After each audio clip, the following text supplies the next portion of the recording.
Hello everyone, good morning. मैं शरद यादव एक बार फिर से आप सभी का स्वागत है आपके अपने यूट्यूब चैनल ग्लांस एकेडमी पे। आज हमारी करंट अफेयर्स इकोनॉमिक्स की क्लास शुरू होगी, जिसमें हम लोग इकोनॉमिक्स के जो घटनासार अर्धवार्षिकी आई थी 2 वॉल्यूम में, और साथ ही साथ घटना चक्र ई दृष्टि जो अभी लेटेस्ट आपकी 12 से 15 जनवरी के आसपास मार्केट में आ पाई थी, तो इन दोनों ही मैगजीन को कवर करते हुए मैंने हैंड रिटन नोट्स तैयार किए हैं। तो इकोनॉमिक्स की आज हम क्लास करेंगे। इससे पहले हम लोगों ने नेशनल करंट अफेयर्स के अंतर्गत 70 टॉपिक कवर किए।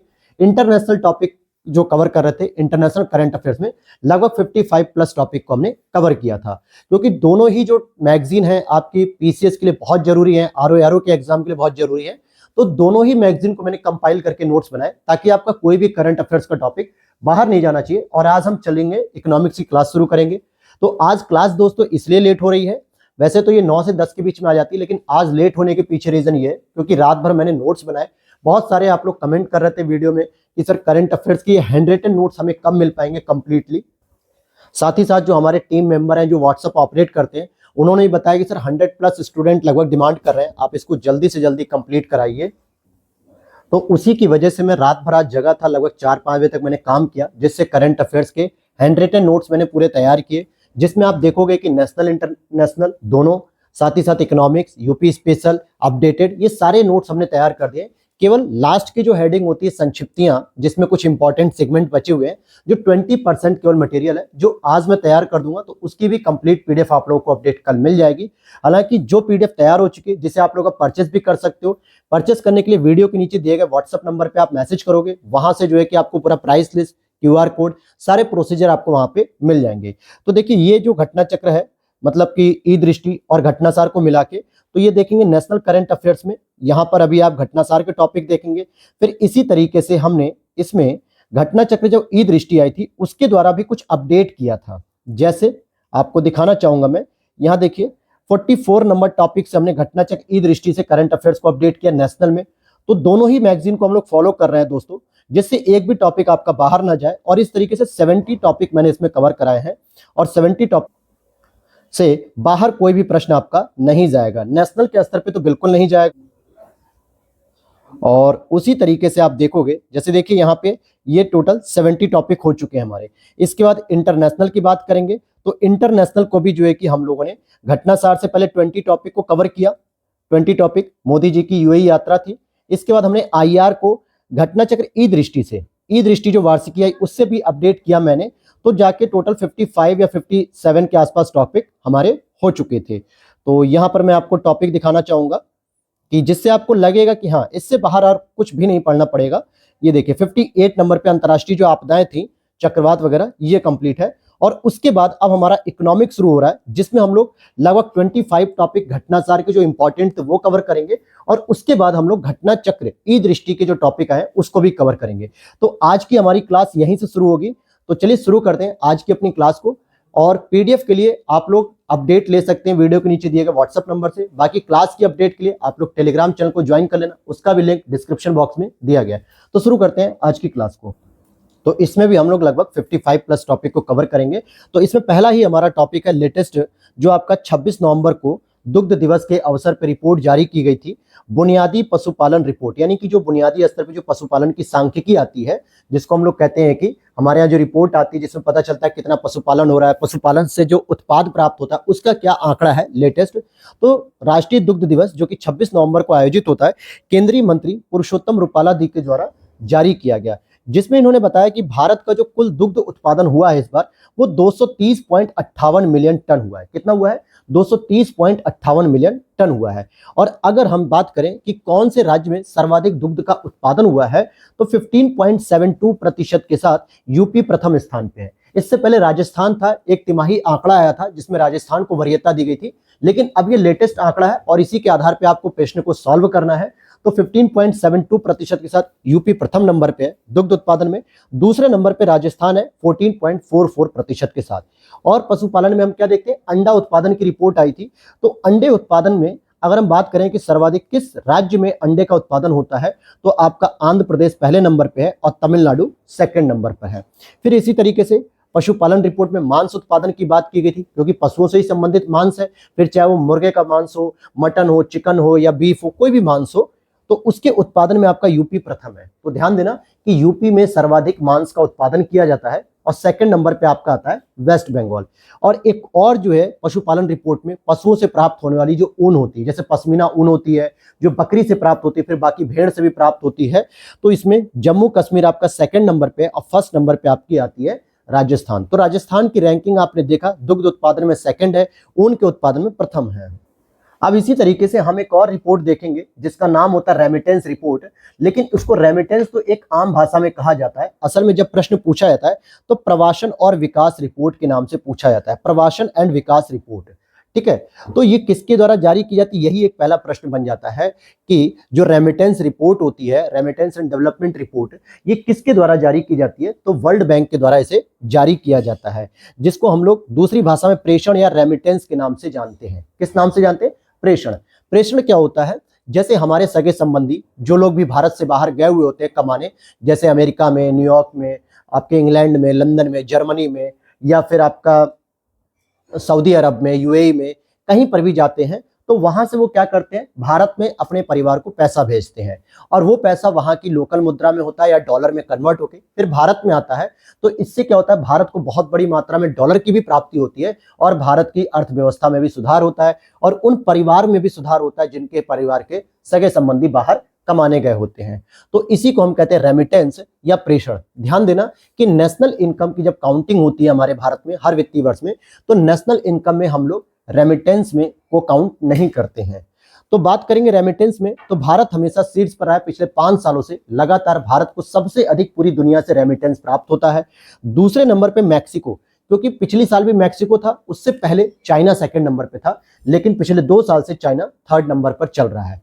अब एक प्रश्न और बनता है कि भारत में सबसे अधिक रेमिटेंस कहां से आता है, तो सबसे अधिक आता है यूएसए से। अब आप कहोगे सर यूएसए में तो बहुत कम लोग काम करते हैं। असल में यूएसए में भले कम लोग काम करते हो, लेकिन यूएसए में जो जॉब की प्रोफाइल है वो महंगी है। इट मीन्स की सैलरी पेड है, बहुत अच्छी सैलरी वहां पर मिलती है, इसलिए वहां से पैसा अधिक आता है। एक और प्रश्न जान लीजिए कि भारत में सबसे अधिक रेमिटेंस प्राप्त कहां होता है, तो केरल राज्य में सबसे अधिक प्राप्त होता है। तो ये भी एक प्रश्न बन जाता है कि रेमिटेंस के मामले में भारत किस स्थान पे है, या रेमिटेंस रिपोर्ट या प्रवासन रिपोर्ट कौन सी संस्था जारी करती है, तो वर्ल्ड बैंक जारी करती है। अब इसी तरीके से एक लीड्स रिपोर्ट भी जारी की जाती है नीति आयोग के द्वारा, जिसमें राज्यों के प्रदर्शन की बात की जाती है कि किस तरीके से वो लॉजिस्टिक रैंकिंग को सुधार कर रहे हैं। लॉजिस्टिक रैंकिंग का मतलब होता है कि आप अपने यहाँ व्यापार करने की सुविधा का क्या दे रहे हैं, संसाधनों के यातायात परिवहन की क्या सुविधा दे रहे हैं, इस आधार पे कौन सी राज्य सरकार बढ़िया प्रदर्शन कर रही है, उसी की समग्र एक रैंकिंग जारी की जाती है, जो कि दिसंबर 2023 में जारी की गई थी वाणिज्य और उद्योग मंत्रालय द्वारा, नीति आयोग द्वारा नहीं, करेक्ट कर लेना, वाणिज्य और उद्योग मंत्रालय के द्वारा जारी की गई है। लीड्स की अगर मैं फुल फॉर्म पढ़ूं तो LEADS, ये लीड्स होता है logistic ease across different states survey, यानी कि जो लॉजिस्टिक होती है उसका हम पूरे राज्यों में सर्वे करते हैं, जो कि सभी 36 राज्य और यूनियन टेरिटरीज में शामिल होते हैं। ठीक है, तो इसमें सभी 36 राज्य और यूनियन टेरिटरी शामिल होती है।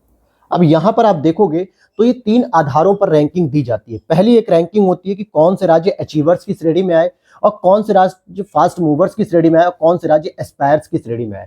अचीवर का मतलब होता है जो राज्य अपने लक्ष्यों की प्राप्ति बहुत अच्छे से कर लेते हैं।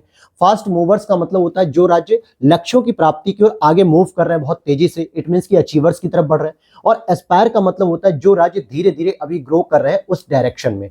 तो देखा जाएगा तो यूपी को दूसरी बार, पिछली बार भी था और इस बार फिर से अचीवर की श्रेणी में रखा गया है। हालांकि यहाँ पे जिन लोगों ने पीडीएफ को परचेस किया है वो यहाँ पे थोड़ा सा करेक्ट कर लेंगे कि यूपी फर्स्ट नंबर पे नहीं है बल्कि 4th नंबर पे आता है, फर्स्ट नंबर पे आता है हरियाणा। अब बात आएगी यहाँ पे कि सर ये चीज समझ में नहीं आई, तो पहले तो आपको ये देखना है कि लीड्स की जो रैंकिंग होती है कुछ अचीवर होते हैं, कुछ फास्ट मूवर्स होते हैं, कुछ एस्पायर्स होते हैं, लेकिन इसको भी बहुत आसान करने के लिए वाणिज्य उद्योग मंत्रालय ने क्या किया, भारत को 4 रीजन में बांट दिया। कहा कि जो लैंडलॉक्ड स्टेट हैं उनकी हम अलग रैंकिंग जारी करेंगे, जो आंध्र मतलब कि जो कोस्टल वाले होंगे तटीय राज्य उनकी हम अलग रैंकिंग जारी करेंगे, और जो पूर्वोत्तर राज्य नॉर्थ ईस्ट राज्य उनकी हम अलग रैंकिंग जारी करेंगे, और यूनियन टेरिटरीज की अलग रैंकिंग जारी करेंगे। तो अगर मैं बात करूं कि लैंडलॉक्ड राज्य कौन सा ऐसा है जो अचीवर की श्रेणी में आया, तो नंबर 1 पे आता है आपका हरियाणा, और यूपी भी इसमें शामिल है जो कि 4थे नंबर पे आता है, और ये यूपी की दूसरी बार की उपलब्धि है, लगातार 2 साल से आ रहा है। लैंडलॉक्ड के बात करूं कि तटीय राज्य जो होते हैं, कौन सा ऐसा तटीय राज्य है जिसने अचीवर की श्रेणी प्राप्त की, तो वो हो जाएगा आपका आंध्र प्रदेश, जिसके पास समुद्र की अपनी तटरेखा है।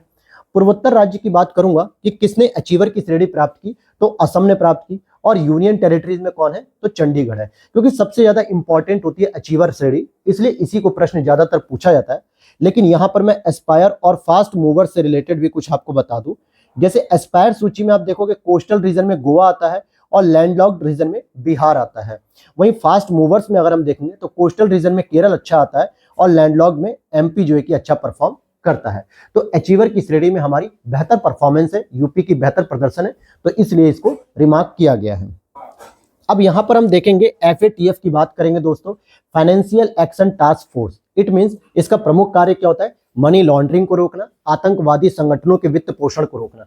वैश्विक स्तर पे अगर कोई भी देश या कोई भी संगठन अगर मनी की लॉन्ड्रिंग कर रहा है, यानी कि ब्लैक मनी को व्हाइट मनी में कर रहा है कन्वर्ट, जिसको हम लोग कहते हैं धन शोधन करना, धन को साफ कर देना, या दूसरी भाषा में कि किसी भी आतंकवादी संगठनों को या आतंकवादी ग्रुप्स को अगर फंडिंग की जा रही है, तो ऐसे देशों पे जो है कि वो क्या करता है, ग्रे लिस्ट, ब्लैक लिस्ट, इस तरीके की लिस्ट में डालता है, ताकि वैश्विक स्तर पे लोगों को पता चले कि हाँ ये देश आतंकवादी संगठनों से जुड़ा हुआ है, ये फंडिंग करता है, ये मनी लॉन्ड्रिंग के केस में फंसा है।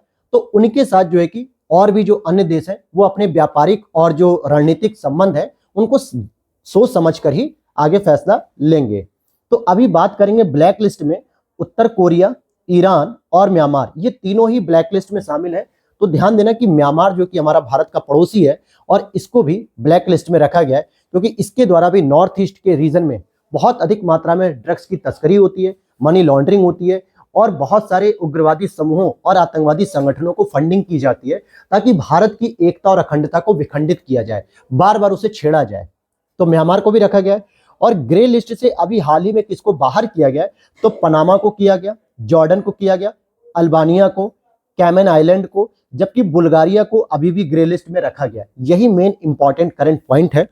अब बात करते हैं FATF के बेसिक स्ट्रक्चर की। तो 1989 में इसको स्टैब्लिश किया गया था और इसका मुख्यालय है पेरिस, फ्रांस में। वर्तमान में FATF की अध्यक्षता कौन कर रहा है, तो T राजा कुमार जी अध्यक्षता कर रहे हैं और टोटल इसमें 40 देश है। जो 40वां देश शामिल हुआ है वो इंडोनेशिया इसमें शामिल हुआ है, यानी FATF में साइन करके 40वें देश के रूप में इंडोनेशिया शामिल हुआ, जिसने यह प्रतिबद्धता जताई कि हम किसी भी प्रकार की मनी लॉन्ड्रिंग को रोकने का प्रयास करेंगे, टेररिज्म की एक्टिविटी को रोकने का प्रयास करेंगे, किसी भी आतंकवादी समूहों को फंडिंग करने से हम रोकने का प्रयास करेंगे। तो यहां पर ये चीजें आपको समझ में आ गई। देखिए आपको क्या करना है दोस्तों, कि अगर आपको रटना ही है, लाइन टू लाइन केवल रटना है, तो आप उसके लिए एक बुक को पढ़ लीजिए, ई दृष्टि जो वार्षिकी आई है, या फिर घटनासार। लेकिन मैं आपको दावे से कह सकता हूं, क्योंकि मैं भी एक एस्पिरेंट रहा हूं और अभी भी हूं, और बहुत सारे एस्पिरेंट को मैं जानता हूं जो वन लाइनर फैक्ट को रट नहीं पाते हैं, क्योंकि रटना मुश्किल है ना, आप लाइन टू लाइन कितना पढ़ोगे। इसलिए बेहतर है कि आप उसका एक शॉर्ट नोट्स पढ़िए, जिससे क्या होगा, सारे टॉपिक कवर होंगे और मेन एग्जाम ओरिएंटेड पॉइंट्स आपके तैयार होंगे, जिसे आप कम समय में बार बार रिवीजन करोगे। क्योंकि 225 पेज की ई दृष्टि, फिर 130 पेजों 150-60 पेजों की घटनासार की अर्धवार्षिकी, तो कितना पढ़ोगे। इससे बेहतर है कि आप इसके शॉर्ट नोट्स पढ़िए।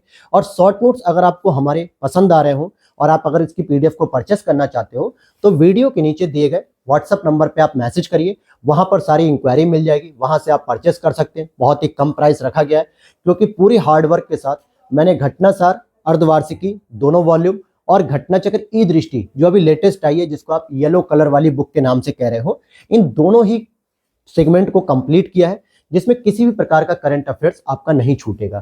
तो आप इसको चाहे तो परचेस कर सकते हो और PDF निकाल के आप हमारी क्लास के साथ रेगुलर स्टडी कर सकते हो, जिसमें ऑलरेडी हमने 2 इंटरनेशनल पे, 3 नेशनल पे, और आज हम क्लास नंबर 6 इकोनॉमिक्स पे ले रहे हैं। और आपकी और भी परफॉर्म अच्छी हो जाएगी, करंट अफेयर्स के क्वेश्चन कहीं से भी गलत नहीं होंगे। और साथ ही साथ ये RO के साथ UP PCS 2024 के लिए भी हेल्पफुल है, क्योंकि अलग से कोई अब वार्षिकी मैगजीन नहीं आएगी, ये मैगजीन ही आई है कि आप दोनों एग्जाम को इसी मैगजीन के माध्यम से तैयार कर लो।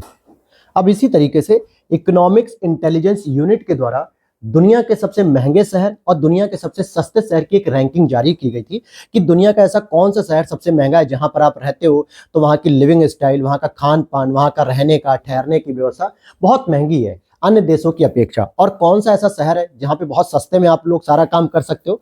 तो इकोनॉमिक्स इंटेलिजेंस यूनिट के द्वारा दिसंबर 2023 में इसे जारी किया गया और इस रिपोर्ट का नाम था world wide cost of living, यानी रहने की कॉस्ट क्या आती है। 2023 की रैंकिंग जारी की गई थी, जिसमें यह बताया गया कि सिंगापुर और ज्यूरिक, ज्यूरिक एक शहर है स्विट्जरलैंड का, हालांकि सिंगापुर देश भी है लेकिन वो इतना छोटा सा आइलैंड की तरह लगा हुआ है इंडोनेशिया के पास कि उसको शहर में ही काउंट कर लिया जाता है, जबकि सिंगापुर अपना एक देश है। तो सिंगापुर और ज्यूरिक ये सबसे महंगे शहर है और इन्हें संयुक्त रूप से एक रैंकिंग दी गई है। तो इसी तरीके से अगर मैं कहूं कि दमिश्क, जो कि सीरिया का एक सबसे सस्ता शहर है, दोस्तों मौत के कुएं में कौन रहना चाहेगा? कोई नहीं रहना चाहता है, क्योंकि सीरिया में हर दूसरे दिन हर दिन जो है कि बम ब्लास्ट वगैरह किए जाते हैं। एक आप देखोगे हॉटस्टार पे एक बहुत अच्छी वेब सीरीज है जो उसके नवनीत शिकीरा के ऊपर बनी हुई थी, भौकाल, उन्हीं के एक्टर के द्वारा बनाई गई है, द फ्रीलांसर। आप देखोगे वहां पे दमिश्क यानी सीरिया से वो एक बच्ची को जो है कि निकालने का रेस्क्यू ऑपरेशन करते हैं और वहां हर दूसरे दिन जो है कि वहां पे बम ब्लास्ट होता है। तो वो इतना सस्ता शहर है कि आप आराम से वहां रह सकते हो, लेकिन मौत के बीच में कोई नहीं जाना चाहता, इसलिए वो सबसे सस्ता शहर है। लेकिन अब बात आती है कि भारत के शहरों का प्रदर्शन क्या होगा। तो भाई भारत की रैंकिंग देखें तो वर्ल्ड स्तर पे मुंबई हमारा 150वें नंबर पर आता है और नई दिल्ली 159 पर आता है। तो इट मीन्स दुनिया की अपेक्षा तो हम देखें मुंबई और नई दिल्ली काफी सस्ते शहर हैं। अब आगे चलते हैं, सबसे ऊंची परमाणु सुविधा की बात करेंगे कि कहां से जो है कि सबसे ऊंची परमाणु सुविधा मिल रही है। तो रूस के परमाणु ऊर्जा निगम रोसाटॉम नाम की जो कंपनी है, इसने बोलीविया में उल्का पर्वत पर स्थापित किया है। तो आपसे प्रश्न सीधा पूछेगा कि विश्व में सबसे ऊंची परमाणु सुविधा कहां पर शुरू की गई है? तो बोलीविया में शुरू की गई उल्का पर्वत पे, जो कि समुद्र तल से लगभग 4000 मीटर की ऊंचाई पर है। 4000 मीटर का मतलब हो गया 4 किलोमीटर की ऊंचाई पर है और ये रूस की रोसाटॉम कंपनी के द्वारा शुरू किया गया। अभी हाल ही में नवरत्न कंपनी का दर्जा दिया गया है और एक कंपनी है महारत्न, जो कि महारत्न को भी दर्जा मिला। वर्तमान में महारत्न कंपनी हो गई टोटल 13। तो जो 13 नंबर की कंपनी आई है वो कौन सी है, उस पर भी हम लोग डिटेल से डिस्कशन कर लेंगे। और अभी हम बात करेंगे नवरत्न की, जो कि टोटल संख्या हो गई 16 है, क्योंकि इससे पहले थी 14, लेकिन 2 रेलवे कंपनी, जो कि रेल मंत्रालय के द्वारा 2 कंपनियों को सब प्रपोज्ड किया गया, जिसमें एक आपकी इरकॉन है और दूसरी आती है राइट्स।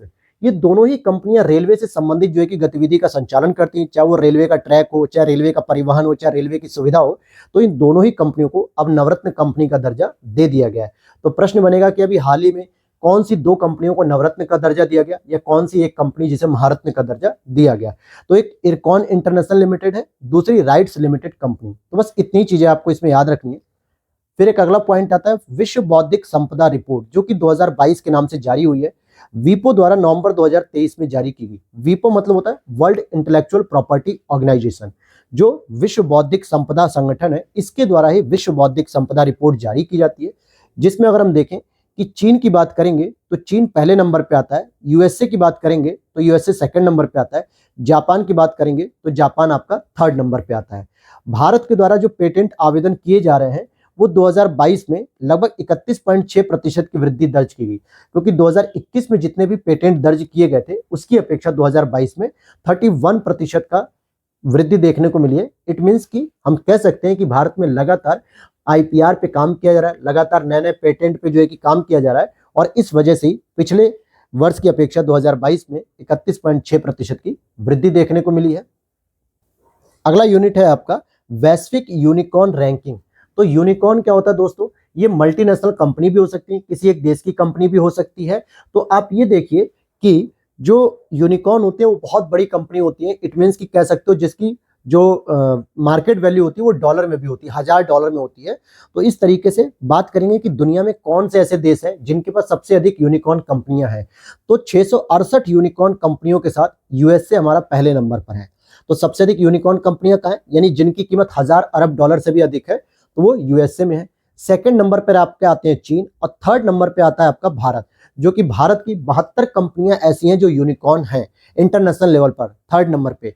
आपने फिजिक्स वाला का नाम सुना होगा, जिसको संसद में मंत्री के द्वारा कहा गया था, संसदीय मंत्री के द्वारा, कि 101वें नंबर पे यूनिकॉर्न बन के उभरा था भारत में, क्योंकि इसकी भी जो ब्रांड वैल्यू वो $1000 अरब से अधिक हो चुकी है, जो अलक पांडे के नेतृत्व में चलती है फिजिक्स वाला। आज हर जगह आप उसका पोस्टर देखते हैं, तो वो भी भारत में एक यूनिकॉर्न कंपनी है।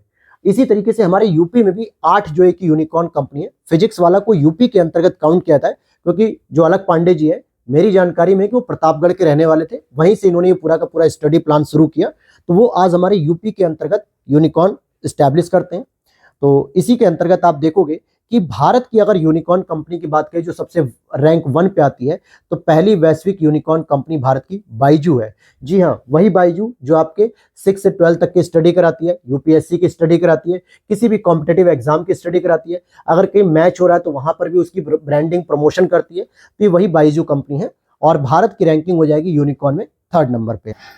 अब हम बात करेंगे विद्युत उत्पादन क्षमता की, जहां से एक प्रश्न इस बार जरूर पूछा जाएगा, क्योंकि अभी लेटेस्ट रिपोर्ट आई है इसकी मई 2023 में विद्युत मंत्रालय के द्वारा रिपोर्ट जारी की गई है। और भारत की कितनी विद्युत क्षमता है, क्या स्थिति है भारत की, कौन सी जीवाश्मिक ईंधन से कितनी हो रही है, नवीकरणीय ऊर्जा से कितना हो रहा है, ये सारा लेटेस्ट डाटा है जो कि शॉर्ट नोट्स में भी अपडेट किया गया था, लेकिन यहाँ पे एकदम अपडेटेड आपको नोट्स में बता रहा हूँ। जिसे विद्युत मंत्रालय ने मई 2023 में देश की कुल विद्युत क्षमता को जब रिवील किया तो बताया कि 4,17,668 मेगावाट क्षमता है। कितनी क्षमता है विद्युत की हमारे भारत में? 4,17,668 मेगावाट की क्षमता है, जिसमें 4 महत्वपूर्ण जो है कि विद्युत क्षमताएं हैं, जैसे जीवाश्मिक ईंधन या जीवाश्मिक आप एनर्जी कह सकते हो इसको, जल विद्युत जिसको हम लोग हाइड्रोलिक या वाटर एनर्जी या हाइड्रो वाटर कह सकते हो, हाइड्रो एनर्जी, फिर न्यूक्लियर एनर्जी, नाभिकीय विद्युत और नवीकरणीय ऊर्जा। भारत के द्वारा लगातार जो है कि नवीकरणीय ऊर्जा की ओर वृद्धि की जा रही है, लगातार प्रयास किया जा रहा है। तो अगर हम इसमें देखेंगे 56.8% आपकी जीवाश्मिक ऊर्जा। जीवाश्मिक ऊर्जा का मतलब जैसे आप क्रूड ऑयल हो गया, पेट्रोल हो गया, प्राकृतिक गैस हो गया, डीजल हो गया, कोयला हो गया, इनके दहन से जो हम ताप संयंत्र चलाते हैं, जिसके द्वारा कार्बन मोनोऑक्साइड, कार्बन डाइऑक्साइड का उत्सर्जन होता है, जो ग्लोबल वार्मिंग को भी बढ़ाता है। इसीलिए भारत सरकार जीवाश्मिक ऊर्जा को कम करते हुए नवीकरणीय ऊर्जा की ओर अग्रसर हो रही है। तो 56.8% के साथ पहली रैंकिंग पे आती है आपकी जीवाश्मिक विद्युत। दूसरे नंबर पे 30.2% योगदान के साथ नवीकरणीय ऊर्जा हमारे 2nd नंबर पे आती है। 3rd नंबर पे 11.2% के साथ जल विद्युत ऊर्जा आती है। और 4th नंबर पे, हालांकि 4th नंबर पे नाभिकीय विद्युत नहीं आएगी, लेकिन इसका जो योगदान है वो केवल और केवल 1.6% का ही योगदान है। देखते हैं अब यहां पर हम देखेंगे कि कुल विद्युत क्षमता में अगर हम बात करें तो जो जीवाश्मिक तो हमने बता ही दी, लेकिन जीवाश्मिक में भी कई अलग अलग ईंधन होते हैं, चाहे वो डीजल हो, पेट्रोल हो, प्राकृतिक गैस हो, कोयला हो। तो हम देखेंगे कुल विद्युत क्षमता में 49.1% हिस्सा कोयला आधारित विद्युत का है। इसीलिए लगातार सरकार कोयले आधारित विद्युत उत्पादन को अब लगातार कम करने का प्रयास कर रही है, बल्कि नवीकरणीय ऊर्जा की तरफ बढ़ रही है। चाहे नवीकरणीय में आप सोलर एनर्जी को ले लो, विंड एनर्जी ले लो, टाइडल एनर्जी ले लो, भूतापीय एनर्जी ले लो, अलग अलग प्रकार की एनर्जी का प्रयोग किया जा रहा है। विश्व में अगर हम बात करेंगे कि विद्युत उत्पादन सबसे अधिक कहां पे होता है, तो 1st रैंकिंग पे आपका यूएसए आता है, और 2nd रैंकिंग पे आपका चाइना आता है, और 3rd रैंकिंग पे आपका भारत आता है। तो भारत 4,17,000 मेगावाट की उत्पादन क्षमता के साथ विश्व में 3rd नंबर पे आता है, जो कि 4,17,668 मेगावाट में अगर हम बात करें तो 24% केंद्रीय क्षेत्र से, यानी कि सेंट्रल सेक्टर क्या होता है, सेंट्रल गवर्नमेंट सेक्टर 24% है, 25.3% स्टेट का योगदान है, और 50.7% निजी क्षेत्रों का योगदान है। अब बहुत सारी भारत में प्राइवेट कंपनियां, चाहे वो अडानी ग्रुप की देख लीजिए, मुकेश अंबानी ग्रुप की देख लीजिए, टाटा ग्रुप की देख लीजिए, ये सब हमें विद्युत को उत्पादन करके घर घर गांव गांव बिजली पैदा करके प्रोडक्शन करके लोगों को तक पहुंचा रही हैं। तो प्राइवेट सेक्टर का बहुत बड़ा योगदान इसमें है, जो कि विद्युत की उत्पादन क्षमता को वृद्धि कर रही है और भारत की जरूरत को पूरा कर रही है। अब यहाँ पर एक और करंट का पॉइंट है, हालांकि मैंने इसको आगे कवर किया है साइंस एंड टेक्नोलॉजी में भी। यहाँ इन शॉर्ट समझते हैं कि जुलाई 2023 में काकरा पार संयंत्र जो कि गुजरात में, इसकी 3rd यूनिट शुरू हो चुकी है, जो कि नाभिकीय विद्युत की कुल क्षमता जहां से 7,480 मेगावाट हो जाएगी। अभी हमने पढ़ा कि 1.6% कितनी थी नाभिकीय ऊर्जा का योगदान था। अगर हम इस 1.6% को मेगावाट में कन्वर्ट करते हैं तो 7,480 मेगावाट जो है की क्षमता है, किसकी है, नाभिकीय विद्युत की। ये प्रश्न आपसे पूछ सकता है। इसी तरीके से हुरून इंडिया की कई सारी लिस्ट जारी होती है, जैसे हुरून इंडिया रिच लिस्ट कि कौन भारत में अमीर है, हुरून इंडिया परोपकारी लिस्ट कौन परोपकार सबसे अधिक करता है, कौन सबसे अधिक दान देता है, या हुरून इंडिया अंडर 100 जो 100 साल से कम मतलब 30 ईयर से कम के बच्चे हैं। जैसे मैंने नेशनल करंट अफेयर्स में पढ़ाया था, जेप्टो के मालिक जो कैवल्य बोहरा है, आदित्य पलीचा है, ये लोग जो है कि नए जो है कि अरबपति बन रहे हैं और कम उम्र में बन रहे हैं। तो हुरून इंडिया से बहुत अलग अलग लिस्ट जारी होती है, जिसको आप लोग कंफ्यूज हो जाते हो। तो यहाँ हम लोग परोपकारी सूची की बात करेंगे तो शुरू से ही हमेशा से ही आप देखोगे कि टॉप 5 के अंदर पहले नंबर पे रहते हैं आपके एचसीएल टेक्नोलॉजी के फाउंडर शिव नादर। ये सबसे अधिक जो है कि दान करते हैं, चाहे वो किसी ट्रस्ट को करें, चाहे इंडिया में किसी भी प्रकार की समस्या के लिए, चाहे कोविड के दौरान, हर समय ये हमेशा दान करने के लिए तैयार रहते हैं। सेकंड नंबर पे आते हैं हमारे अजीम प्रेम जी, जो कि विप्रो कंपनी आपकी मल्टीनेशनल कंपनी के रूप में है, इसके फाउंडर हैं अजीम प्रेम जी, ये सेकंड नंबर पे आते हैं। और थर्ड नंबर पे आते हैं हमारे मुकेश अंबानी जी, और फोर्थ नंबर पे आते हैं हमारे कुमार मंगलम बिरला जी, 5 नंबर पे आते हैं गौतम अडानी जी, जो केवल पैसा कमाने पे ज्यादा ध्यान देते हैं, दान करने पे कम देते हैं, 5 नंबर पे आते हैं। अब इसी तरीके से एक खाद्यान्न उत्पादन का भी आंकड़ा हमारे सामने आया है, तो इसको भी हम लोग कवर करेंगे कि कौन से राज्य में किस प्रकार का उत्पादन हो रहा है। और साथ ही साथ इस चीज को मैंने बजट के अंतर्गत भी कवर किया है, जो कि बजट की क्लास आज ही अगर पॉसिबल हुई तो होगी, नहीं तो कल हमारी क्लास उसमें कवर हो जाएगी। 2023-24 का जो केंद्र का बजट, यूपी का बजट आया था, उसको हम कवर कर रहे हैं। तो यहाँ पे 2022-23 में खाद्यान्न उत्पादन की रिपोर्ट को देखें तो अक्टूबर 2023 में कृषि और किसान कल्याण मंत्रालय द्वारा जारी की गई। अब जरा ये मुझे आप लोग कमेंट सेक्शन में बताइएगा कि कृषि और किसान कल्याण मंत्रालय का मंत्री कौन है। कुल खाद्यान्न उत्पादन की बात करें, अच्छा उससे पहले मैं एक और आपको प्रश्न यहीं पे पूछ देता हूं या बता दूं कि कुल खाद्यान्न उत्पादन में यूपी हमारा प्रथम राज्य माना जाता है, पहले नंबर पे आता है यूपी पूरे भारत में। और कुल खाद्यान्न उत्पादन की बात करें तो पूरे भारत में 329.67 मिलियन टन हुआ है। अगर एग्जाम में आपको मिलियन टन ना देके लाख में कन्वर्ट कर दे तो आपको लाख में क्या कर लेना है, 3296 यानी 3296 लाख टन, क्योंकि मिलियन को जब आप हटाओगे तो 10 से डिवाइड करोगे तो ये 6 इधर आ जाएगा, जो कि 2021-22 की अपेक्षा 14.06% अधिक रहा। कितना अधिक रहा? 14.06 मिलियन टन अधिक रहा। तो कहीं ना कहीं हम कुल खाद्यान्न उत्पादन में हमने वृद्धि देख ली। अब इसी तरीके से हम चावल की बात करेंगे तो चावल का उत्पादन हुआ है 135.76 मिलियन टन, गेहूं का उत्पादन हुआ है 110.55 मिलियन टन, मोटे अनाज का उत्पादन किया गया। हालांकि 2023 को अंतर्राष्ट्रीय मोटे अनाज दिवस के रूप में सेलिब्रेट किया गया, वर्ष के रूप में, तो मोटे अनाज के अंतर्गत 57.32 मिलियन टन का उत्पादन किया गया। श्री अन्न का उत्पादन 17.32 मिलियन टन किया गया, और गन्ने का उत्पादन 490.53 मिलियन टन किया गया है। और गन्ने का उत्पादन सबसे अधिक कहाँ होता है? यूपी में होता है। दाल का उत्पादन अगर हम बात करें तो 26.06 मिलियन टन था, जो कि 2021-22 की अपेक्षा कम था। यानी दाल के प्रोडक्शन में क्या हुआ? कमी हुई है। हालांकि क्योंकि भारत जो है कि दाल का सबसे बड़ा उपभोक्ता भी है दोस्तों, उत्पादक भी है, क्योंकि भारत में जो मध्यम वर्ग है हमारा, जिसकी जनसंख्या लगभग 100 करोड़ से अधिक है, टोटल जनसंख्या 140 करोड़ के आसपास है, 100 करोड़ से अधिक मध्यम परिवार के लोग हैं, जिनके लिए प्रोटीन का स्रोत ना तो बादाम है ना काजू है, बल्कि क्या होता है? दाल होती हैं। और दालें जो है कि अरहर की, मूंग की, चने की, उड़द की, हर प्रकार की दालों में सबसे अधिक प्रोटीन पाया जाता है। और मध्यम वर्ग के हर घर में आपको दाल ही सबसे उत्तम स्रोत मिलता है। तो उपभोक्ता इतने अधिक हैं भारत में कि हम इसका निर्यात नहीं करते हैं। और ऐसी स्थिति में इस वर्ष हमने क्या देखा कि दाल के प्रोडक्शन में गिरावट देखने को मिली है। कुल बागवानी फसलों की रिपोर्ट की बात करें तो कुल बागवानी फसलों का भी आया था डाटा, तो मैंने यहीं पे लिख दिया है। 352 यानी कि 352.91 मिलियन टन का उत्पादन हुआ है, जिसमें सबसे अधिक सब्जियों का उत्पादन हुआ है 212.91 मिलियन टन। अच्छा, राष्ट्रीय सब्जी अनुसंधान कहाँ पर है दोस्तों? तो ये मैंने आपको यूपी स्पेशल में भी पढ़ा रखा है, पीवाईक्यू जब करा रहा था सीरीज, आज उसकी भी सीरीज आएगी। तो वाराणसी में राष्ट्रीय सब्जी अनुसंधान केंद्र। अब इसी तरीके से एयर इंडिया का विलय हो चुका है विस्तारा में, तो जरा इसको भी देख लेते हैं क्या मामला है।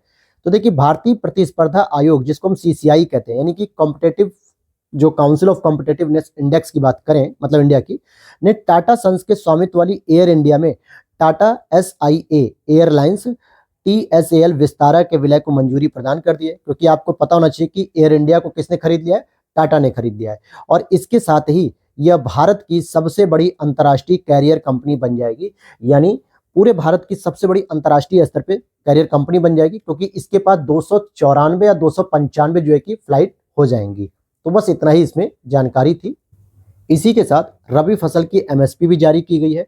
अच्छा, MSP का मतलब होता है मिनिमम सपोर्ट प्राइस, न्यूनतम समर्थन मूल्य। और इसको कब जारी किया जाता है? अगर रबी फसल के लिए किया जाए या खरीफ फसल के लिए किया जाए तो इन फसलों के उत्पादन से पहले ही इनका आंकड़ा जारी कर दिया जाता है, ताकि किसानों को ये पता रहे कि हमें जो MSP मिल रही है हम किस फसल को बोए और किस फसल को ना बोए। मान लीजिए किसी फसल में एमएसपी बहुत कम दी जा रही है, तो हो सकता है किसान उसे ना बोए, किसी ऐसी फसल को बोए जिसमें एमएसपी बहुत ज़्यादा मिल रही है।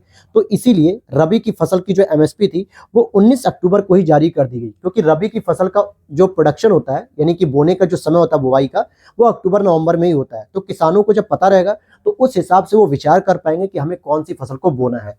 तो केंद्र सरकार के द्वारा 19 अक्टूबर 2023 को इसे जारी किया गया, जिसमें 3 प्रमुख फसलों पर हम बात करेंगे कि गेहूं की जो एमएसपी है वो 2125 रुपए से बढ़ा के अब कर दी गई है 2275 रुपए। तो 150 रुपए की वृद्धि आपको देखने को मिलती है गेहूं की एमएसपी में। चने की बात करेंगे तो चना जो है कि 5335 से बढ़ाकर 5440 कर दिया गया, यानी 105 रुपए की वृद्धि की गई।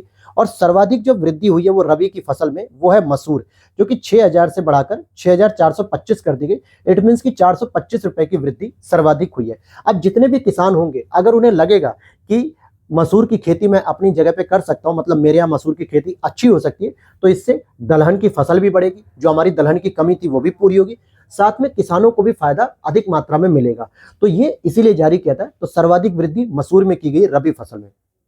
इसी तरीके से जो खरीफ फसल होती है, जिसकी बुवाई का समय मई जून में होता है, तो उससे पहले ही मार्च के समय खरीफ फसल के आंकड़े को जारी कर दिया गया था एमएसपी के लिए। तो इसमें 2 ही फसल हम पढ़ेंगे। धान की बात करेंगे तो धान जो सामान्य क्वालिटी का होता है उसको 2183 रुपए किया गया है, और धान ग्रेड ए क्वालिटी का 2203 रुपए किया गया है। तिल की बात करेंगे, जो कि सर्वाधिक वृद्धि इसमें हुई है 8685, यानी 805 रुपए की इसमें वृद्धि की गई है। तो अब 2 पॉइंट आप याद रखना कि रबी की कौन सी फसल है जिसमें सर्वाधिक वृद्धि की गई, मसूर की, और कितने रुपए की वृद्धि की गई, 425 रुपए की। और अगर खरीफ फसल की एमएसपी बात करें तो तिल की वृद्धि की गई और 805 रुपए की सर्वाधिक इसमें वृद्धि की गई है।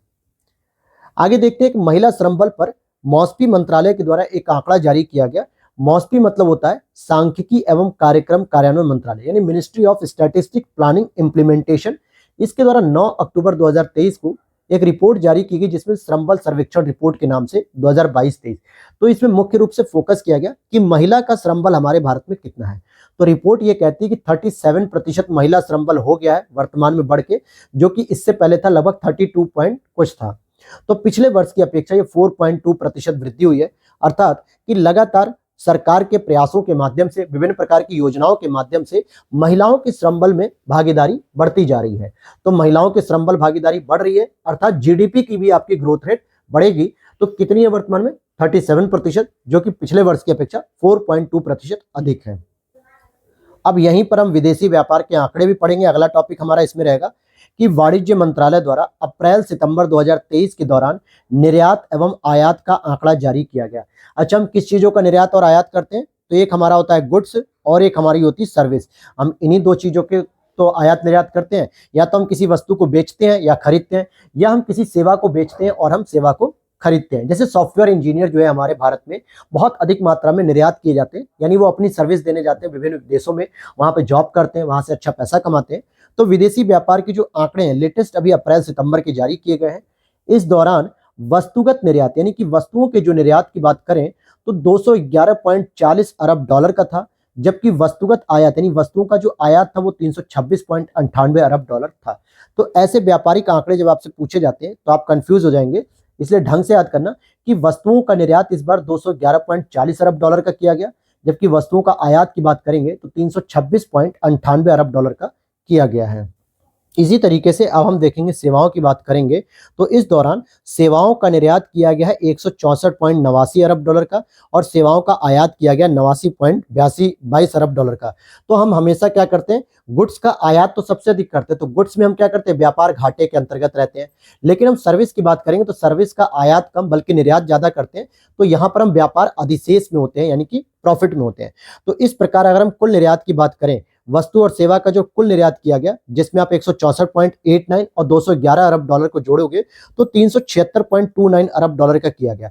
जबकि कुल आयात की बात करेंगे तो वस्तु और सेवा, जिसमें 326 अरब डॉलर का आयात किया गया वस्तुओं का, और 89.22 अरब डॉलर सेवाओं का आयात हुआ, तो टोटल 416 अरब डॉलर का आयात हुआ।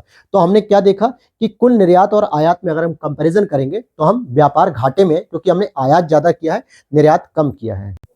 अब एक आपकी रिपोर्ट आती है ग्लोबल हंगर इंडेक्स, बहुत इंपॉर्टेंट रिपोर्ट है ये। जर्मनी की वेल्टन हंगर हेल्प यानी कि वेल्ट हंगर हेल्प और आयरलैंड की कंसर्न वर्ल्ड वाइड संस्था के द्वारा संयुक्त रूप से 12 अक्टूबर 2023 को जारी की गई है, जिसको हम लोग कहते हैं वैश्विक भूख सूचकांक या वैश्विक भूखमरी सूचकांक कहते हैं। इंग्लिश में इसे हम ग्लोबल हंगर इंडेक्स कहते हैं। टोटल 125 देश इसमें शामिल है इस बार। भारत की रैंकिंग की बात करेंगे तो इसमें गिरावट देखने को मिलती है। 2023 में 111 रैंक आई और 2022 में 107 रैंक थी और इससे पहले 101 रैंक थी। तो लगातार इसमें गिरावट देखने को मिली है, यानी भारत में भूख की स्थिति भयावह होती जा रही है, यानी जनसंख्या इतनी अधिक है कि उसकी भूख की पूर्ति नहीं हो पा रही है। पहली रैंक की बात करेंगे तो संयुक्त रूप से 20 देशों को दिया गया है जिनका रिकॉर्ड या जिनका जो अंक है, मानक है, वो 5 से भी नीचे है। इट मीन्स की रैंक 1 से लेकर 20 तक की बात करेंगे तो इन्हें संयुक्त रूप से दे दिया गया है, क्योंकि यहां पर भूख की स्थिति बहुत ही कम है, यानी यहां पर कोई क्राइसिस नहीं है, बहुत अच्छी स्थिति है।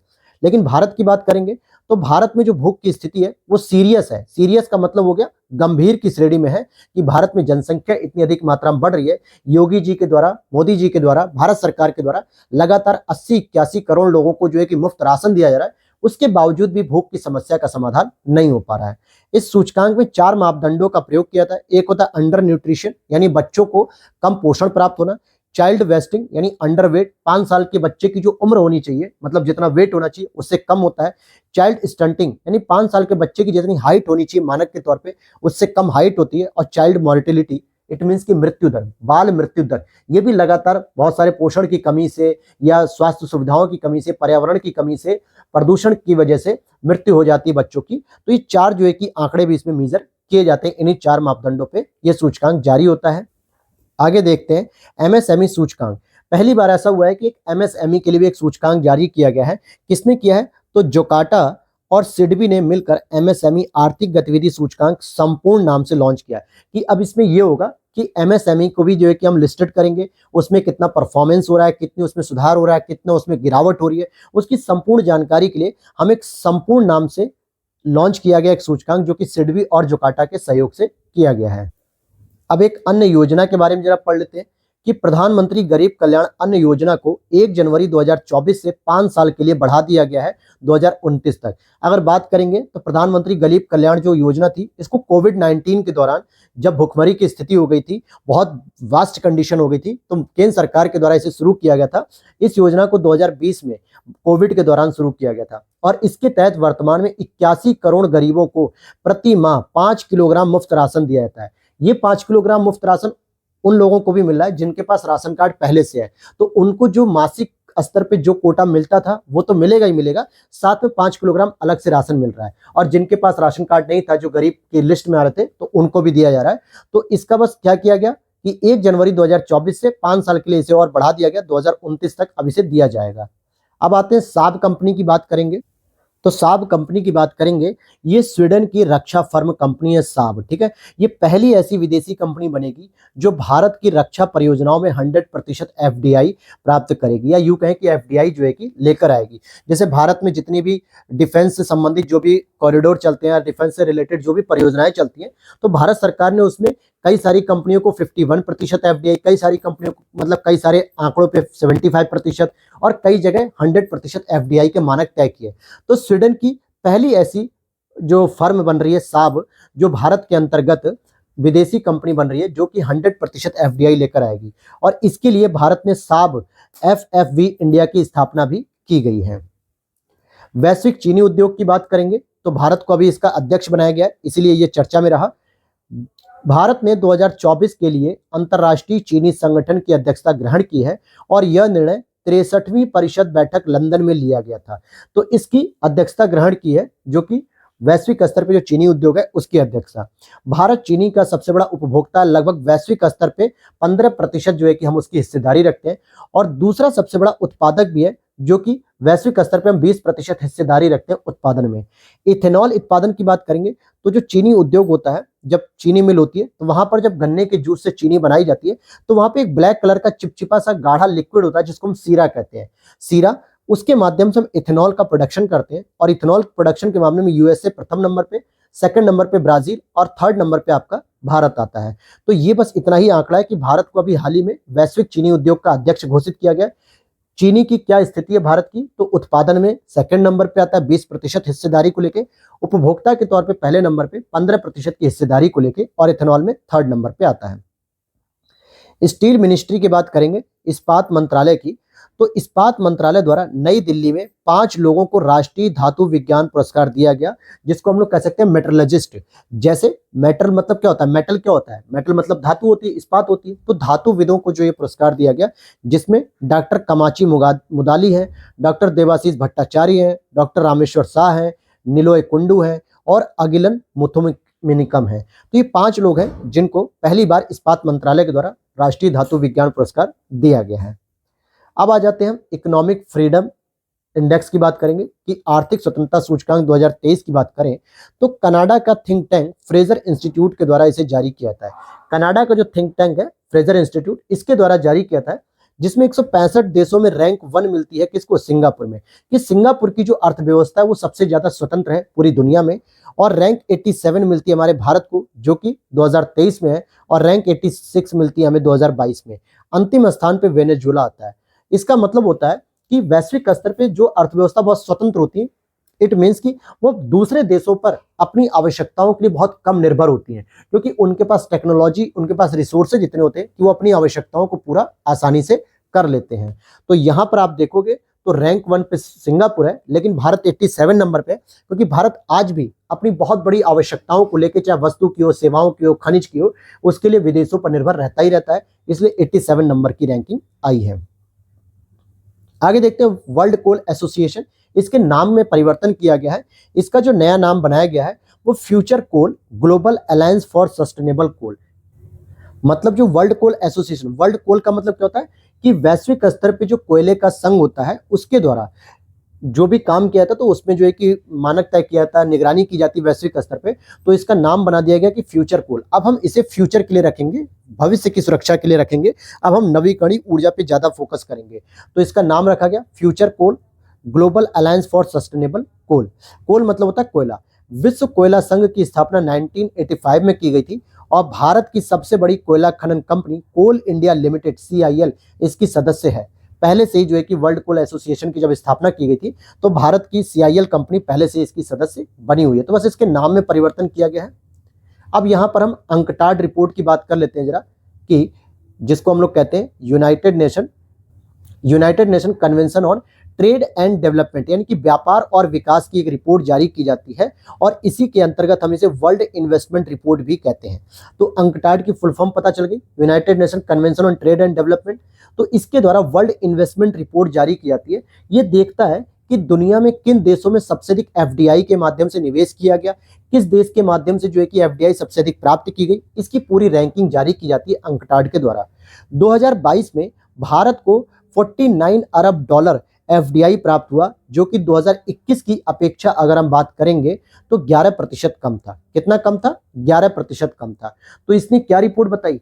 पहली चीज हमने पढ़ा विश्व निवेश रिपोर्ट, या जिसको हम लोग वर्ल्ड इन्वेस्टमेंट रिपोर्ट कह रहे हैं 2023 में। तो अंकटाड कह रहा है कि भारत को इस वर्ष कितनी रिपोर्ट मतलब प्राप्त हुआ है, तो 49 अरब डॉलर, जो कि पिछले वर्ष के अपेक्षा 11% कम है। अब यहाँ पर बात करेंगे कि FDI प्राप्त करने वाले देश, यानी सबसे अधिक FDI किन देशों में आया, तो रैंक 1 पे अमेरिका, यानी कि अमेरिका को सबसे अधिक FDI प्राप्त हुई। रैंक 2 पे चाइना को प्राप्त हुई, और रैंक 8 पर भारत, जिसको 49 अरब डॉलर की FDI प्राप्त हुई है। फिर बात करेंगे कि FDI निर्यात, यानी कौन से ऐसे देश हैं जिसने सबसे अधिक FDI किसी दूसरे देश में लगाई, तो रैंक 1 पे आपकी अमेरिका होता है, रैंक 2 पे आपका जापान होता है, और रैंक 20 पर आपका भारत 15 अरब डॉलर।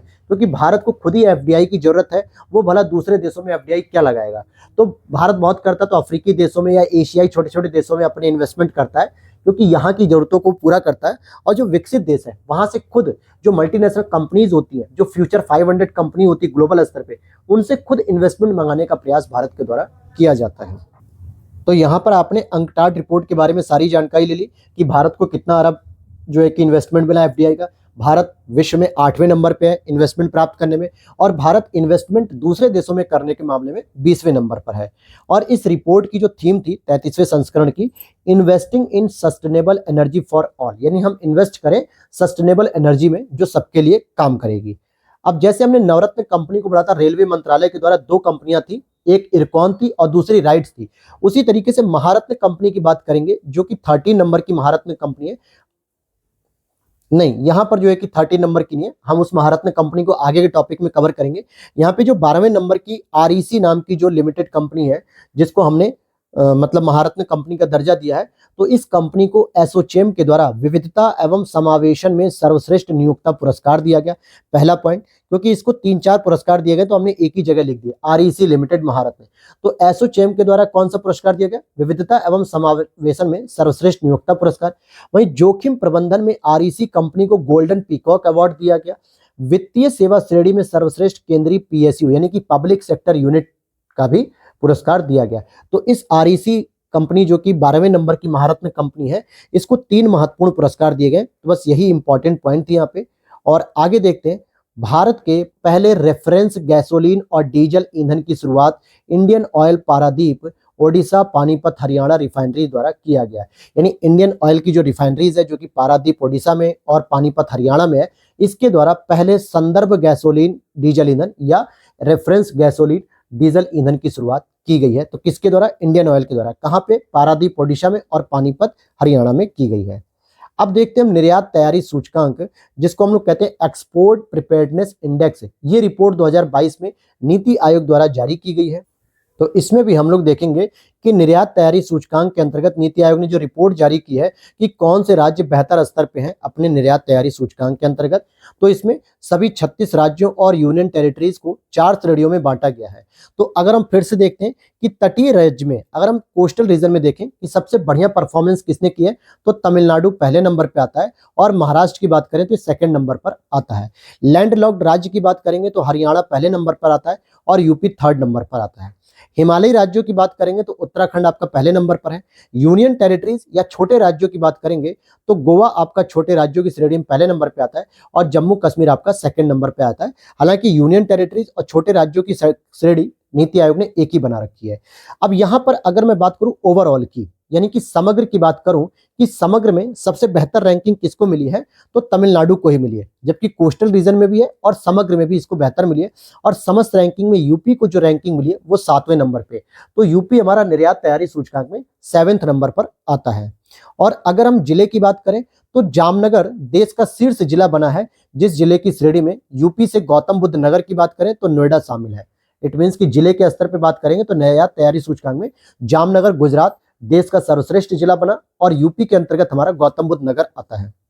अब यहां पर हम एक और टॉपिक कवर करेंगे, एमपीआई, जिसको हम लोग कहते हैं बहुआयामी गरीबी यानी multipurpose index, multipurpose poverty index, जो कि राष्ट्रीय स्तर पे, हम अंतर्राष्ट्रीय स्तर पे बाद में देखेंगे, अभी हम राष्ट्रीय स्तर पे देखेंगे, जिसको नीति आयोग के सीईओ वीवीआर सुब्रमण्यम द्वारा जारी किया गया। वर्तमान में वीवीआर सुब्रमण्यम जी ही नीति आयोग के सीईओ हैं। इस सूचकांक में गरीबी से मुक्त लोगों की जानकारी दी गई है कि भारत में कितने लोग गरीबी से मुक्त हो रहे हैं। तो इस सूचकांक के द्वारा नेशनल फैमिली हेल्थ सर्वे 2015-16 से लेकर नेशनल फैमिली हेल्थ सर्वे 2019-21 के बीच में जो बहुआयामी गरीबी को कम करने की प्रगति बताई गई है।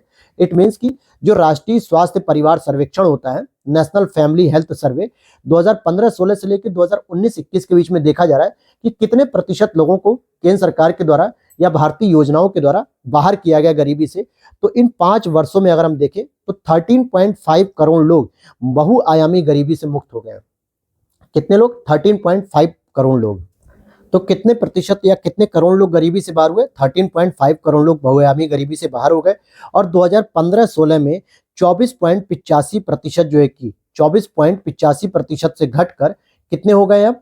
तो अगर हम देखें कि 14.96% हो गए हैं इस बार 2019-21 में। यानी भारत की पूरी जनसंख्या के कितने प्रतिशत रह गए अब केवल गरीब? 14.96%, जो कि 9.98% की गिरावट को दर्ज करता है। अगर हम बात करें कि सबसे अधिक गरीबी कहां पर दूर हुई है, तो ग्रामीण क्षेत्रों में 32.59% से घटकर 19.28 हो गई। यानी सर्वाधिक जो गरीबी घटी है वो ग्रामीण क्षेत्रों में, क्योंकि केंद्र सरकार के द्वारा लगातार ग्रामीण क्षेत्रों के उत्थान के लिए, गरीबों की आय को बढ़ाने के लिए, किसानों की आय को दुगना करने के लिए बहुत सारी योजनाएं और प्रोग्राम्स चलाए जा रहे हैं, जिसके माध्यम से हम ग्रामीण स्तर पर इन गरीबी को दूर कर पा रहे हैं। और शहरी स्तर पे 8.65% से 5.27% हो गई है। लेकिन अगर मैं राज्यों की बात करूं तो सबसे तेजी से जो कमी देखने को मिली है वो हमें गरीबी की देखने को मिली है सबसे तेजी से यूपी में, सबसे तेजी से इसमें गिरावट देखने को मिली है। यूपी में 34.3 मिलियन या 3.43 करोड़ लोग गरीबी रेखा से अभी बाहर हुए हैं। टोटल की बात करें तो टोटल कितने लोग बाहर हुए, अभी मैंने बताया लगभग 13 करोड़ लोग बाहर हुए, उसमें से 3.43 करोड़ तो यूपी के ही थे। और बात करें वैश्विक स्तर पे, अगर भारत के स्थान की बात करें तो 66वां है। हालांकि हम वैश्विक स्तर का जो एमपीआई है, मल्टीपर्पज पॉवर्टी इंडेक्स, इसको हम अलग से जो है कि कवर करेंगे या तो आज की क्लास में या फिर अगली क्लास में।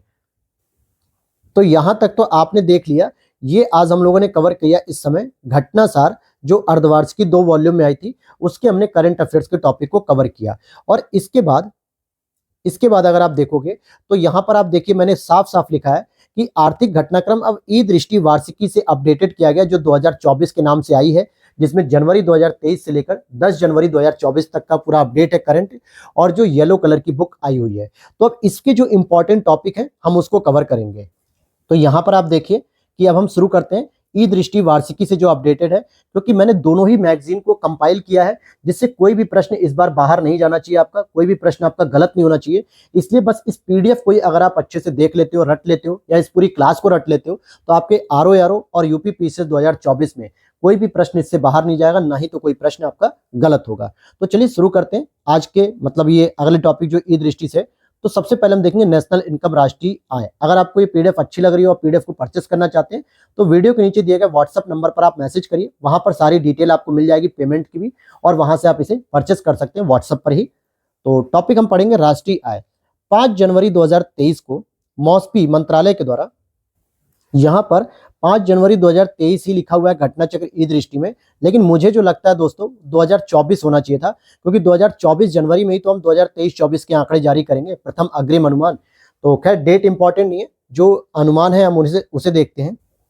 तो यहाँ पर हम मॉस्पी मंत्रालय के द्वारा देखेंगे कि इनके अंतर्गत जो एनएसओ है, नेशनल स्टैटिक्स ऑर्गेनाइजेशन, या यूं कहें कि ऑफिस, राष्ट्रीय सांख्यिकी कार्यालय के माध्यम से वित्त वर्ष 2023-24, कौन सा वित्त वर्ष, जो अप्रैल 2023 से शुरू होकर मार्च 2024 तक जाएगा, हाँ 5 जनवरी 2023 को ही काउंट होगा, बिल्कुल सही है, प्रथम अग्रिम अनुमान जारी किए गए, जो शुरू के 3 महीने के लिए होते हैं।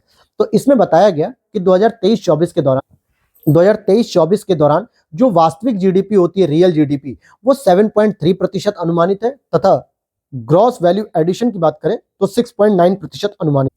तो रियल जीडीपी कितनी है, 7.3%, और ग्रॉस वैल्यू एडिशन कितना है, 6.9%।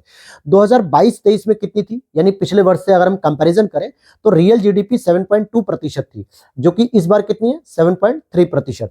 जीवीए कितना था, 7% अनुमानित था, लेकिन इस बार घट गया है।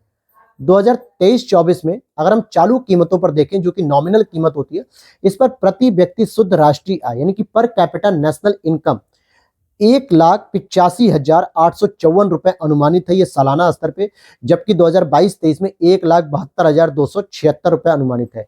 तो यानी सरकार ये दावा करती है इस आंकड़ों के माध्यम से कि प्रति व्यक्ति आय में भी वृद्धि देखने को मिल रही है, 1,85,854 रुपए अनुमानित हो चुकी है। क्लियर हो गया ये बात, बस इतना ही आंकड़े प्रतिशत आपको देखना था। अब यहां पर हम देखेंगे 16वें वित्त आयोग, क्योंकि अभी तक हम लोग पढ़ रहे हैं 15वें वित्त आयोग, और बार बार वित्त आयोग का मिलान करने के लिए आता है, जिसे आप पॉलिटी सेगमेंट के तहत कवर कर लो या फिर इकोनॉमिक्स के तहत कवर कर लो। तो 16वें वित्त आयोग की बात करेंगे तो इसका गठन 31 दिसंबर 2023 को किया गया, अनुच्छेद 280(1) के अंतर्गत, क्योंकि आर्टिकल नंबर 280 के तहत ही राष्ट्रपति के द्वारा वित्त आयोग का गठन किया जाता है। राष्ट्रपति के द्वारा गठन किया गया 16वें वित्त आयोग का।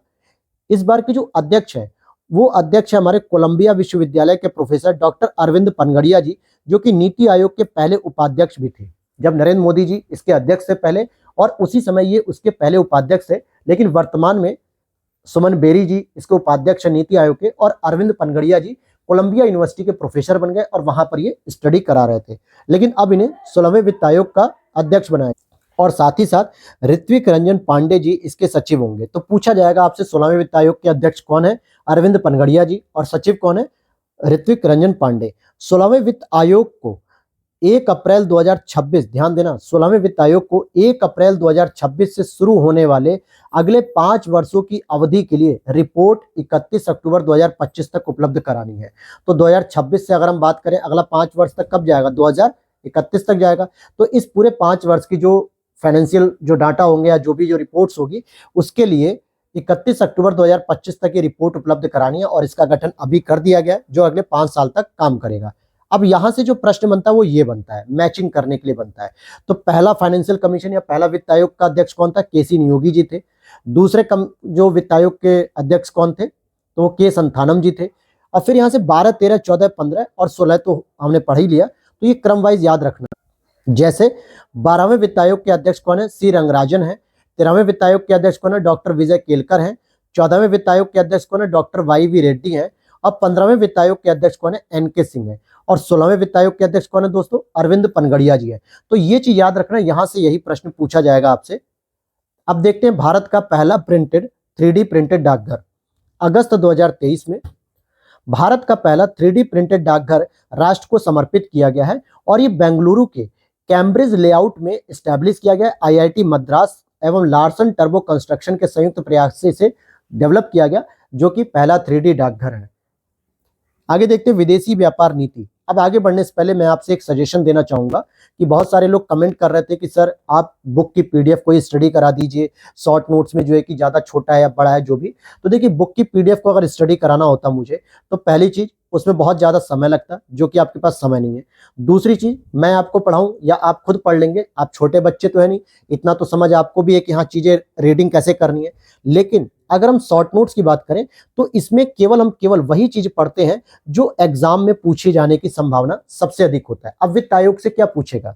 वही 16वें वित्त आयोग का अध्यक्ष पूछेगा, सचिव पूछेगा, पहले नीति आयोग के उपाध्यक्ष थे, और पहले दूसरे 12, 13, 14, 15 मिलान करने के लिए पूछेगा। इससे ज्यादा और हमें कुछ पढ़ना नहीं है। हम क्या जरूरत है हम उसके पूरे वित्त आयोग की रिपोर्ट को पढ़ें, क्या क्या वो काम करेंगे। लेकिन बुक पढ़ोगे तो सारी चीज पढ़ोगे, तो उसमें टाइम ज्यादा लगेगा, कंटेंट ज्यादा होगा। इसीलिए शॉर्ट नोट्स को मैंने प्रेफर किया है, चाहे वो घटनाचक्र पूर्वालोकन सीरीज के शॉर्ट नोट्स हो या फिर करंट अफेयर्स के, ताकि मल्टीपल टाइम रिवीजन होना चाहिए और एग्जाम में हमें ज्ञाता नहीं बनना है। हमें केवल अपना प्रीलिम्स और मेंस क्वालिफाई करना होता है, जिसके लिए जितनी जरूरत होती है बस हम उतनी चीजों को पढ़ेंगे। तो इसीलिए मैंने शॉर्ट नोट्स को प्रेफर किया है। और अगर आपको भी ये शॉर्ट नोट्स परचेस करने, तो वीडियो के नीचे दिए गए व्हाट्सएप नंबर पे आप मैसेज करके वहां से परचेस कर सकते हैं। अब यहां हम देखेंगे विदेश व्यापार नीति 2023। क्या देखेंगे? विदेश व्यापार नीति 2023 मार्च 2023 को यह घोषित की गई थी और 2030 तक भारतीय निर्यात को $2 ट्रिलियन तक बढ़ाना है। पूरी अर्थव्यवस्था को नहीं बढ़ाना है दोस्तों, किसको बढ़ाना है? भारतीय निर्यात को हमें $2 ट्रिलियन तक बढ़ाना है, और जिसके लिए 4 नए शहरों में निर्यात उत्कृष्टता केंद्र स्थापित किया जाएगा। यानी कि आप देखोगे कि सेंटर ऑफ एक्सीलेंसी जो किस पे? निर्यात पे, यानी एक्सपोर्ट सेंटर जो है कि एक्सीलेंसी के खोले जाएंगे। और पहला रहेगा आपका फरीदाबाद हरियाणा में, और बाकी 3 यूपी के हैं, मिर्जापुर, मुरादाबाद, वाराणसी। तो ये तीनों यूपी के हैं और एक फरीदाबाद हरियाणा का है। तो नई विदेश व्यापार नीति का बस यही टारगेट है कि 2030 तक हम निर्यात को $2 ट्रिलियन कर दें। एग्जाम में सीधे पूछेगा कि विदेश व्यापार नीति के तहत हम निर्यात को 2030 तक कितने ट्रिलियन तक लेके जाएंगे? 2, 3, 4, 5 ट्रिलियन। या पूछा जाएगा $2 ट्रिलियन को कितने वर्ष तक हमें कंप्लीट करना? 2028, 2030, 2026, 2025। तो ऐसे प्रश्न बनेंगे। और 4 जो नए शहरों में निर्यात उत्कृष्टता केंद्र की स्थापना की जा रही है, वो ये 4 शहर हैं, तो इन्हें याद रख लेना। और अब हम चलते हैं PM मित्र पार्क की तरफ। तो PM मित्रा पार्क की बात करेंगे। 17 मार्च 2023 को 7 पार्कों की घोषणा की गई थी प्रधानमंत्री नरेंद्र मोदी जी के द्वारा, जिसकी फुल फॉर्म है PM mega integrated textiles region and apparel. ठीक है, तो इसका मतलब हो गया कि हम एक ही जगह पे पूरा का पूरा जो है कि टेक्सटाइल इंडस्ट्री को डेवलप करेंगे, और वहां से हम फार्म यानी किसान खेत से लेकर रॉ मटेरियल से लेकर सीधे फॉरेन तक सर्विस देंगे, उसको बेचेंगे। ये पूरा का पूरा प्रोडक्शन जो है कि 7 पार्कों में शुरू किया जा रहा है, जिसका 5 विजन है। फार्म टू फाइबर, यानी कि खेत से हम पहले फाइबर को कलेक्ट करें। इट मीन्स कि खेत से जो कच्चा मटेरियल हमने लिया उससे हम क्या करेंगे कि फाइबर को तैयार करेंगे। फिर फाइबर से फैक्ट्री में जाएगा जहां से कपड़े बनेंगे, और फिर वहां से फैशन तैयार होगा, और फैशन के बाद हम उसे फॉरेन में बेच सकेंगे। तो ये 5F पे जो है कि डिपेंड करता है। और वो कौन से 7 पार्क हैं जहां पर इनको एस्टैब्लिश किया जा रहा है? तो पहला आएगा आपका विरुधुनगर तमिलनाडु में, दूसरा वारंगल तेलंगाना में, तीसरा कालबुरागी कर्नाटक में, चौथा अमरावती महाराष्ट्र में। ध्यान देना, आंध्र प्रदेश की राजधानी अमरावती है, लेकिन महाराष्ट्र में भी एक शहर है अमरावती। नवसारी गुजरात में, और धार MP में, और लखनऊ यूपी में। तो यूपी में कौन सा शहर है? तो लखनऊ। हालांकि लखनऊ और हरदोई की सीमा पर संडीला के पास जो है कि ये डेवलप किया जा रहा है, जहां पर संडीला और लखनऊ दोनों की ही बाउंड्री शेयर होती है। 2021-22 से लेकर 2027-28 की अवधि के लिए इसको टोटल 4,445 करोड़ रुपए का बजट आवंटन किया गया है केंद्र सरकार के द्वारा। क्लियर। तो ये पीएम मित्रा पार्क जो हो गई, ये मेगा पार्क की योजना थी। और आज की क्लास हम यहीं पे होल्ड करेंगे, क्योंकि अगली क्लास में हम लोग पढ़ेंगे केंद्रीय बजट के बारे में, जो 1 फरवरी 2023 को आया था। उससे रिलेटेड जो भी कॉन्सेप्ट, फैक्ट, इंफॉर्मेशन वो कलेक्ट करेंगे। साथ ही यूपी बजट, आर्थिक समीक्षा, सब चीजों को पढ़ते हुए और इंपॉर्टेंट करंट के टॉपिक को हम कवर करेंगे। तो वीडियो अच्छी लगी हो तो लाइक कर देना, चैनल पर पहली बार हो तो सब्सक्राइब जरूर कर लेना दोस्तों। और पीडीएफ की अपडेट के लिए आप लोग व्हाट्सएप पे मैसेज करके वहां से अपडेट ले सकते हैं।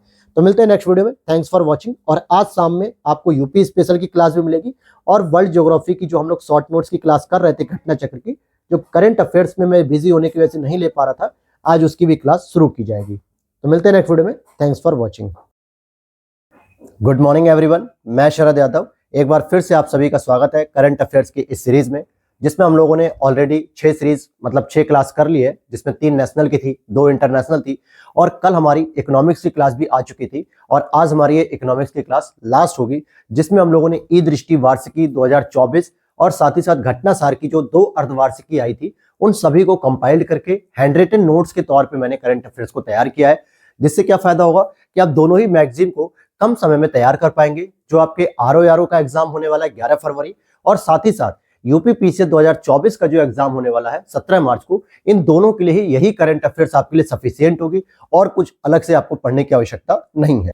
तो दोनों ही मैगजीन बहुत अच्छी है, दोनों मैगजीन को एक साथ कवर कर लेंगे तो कोई भी टॉपिक जो है कि आपका बाहर नहीं जाएगा, सारे टॉपिक आपके कवर हो जाएंगे।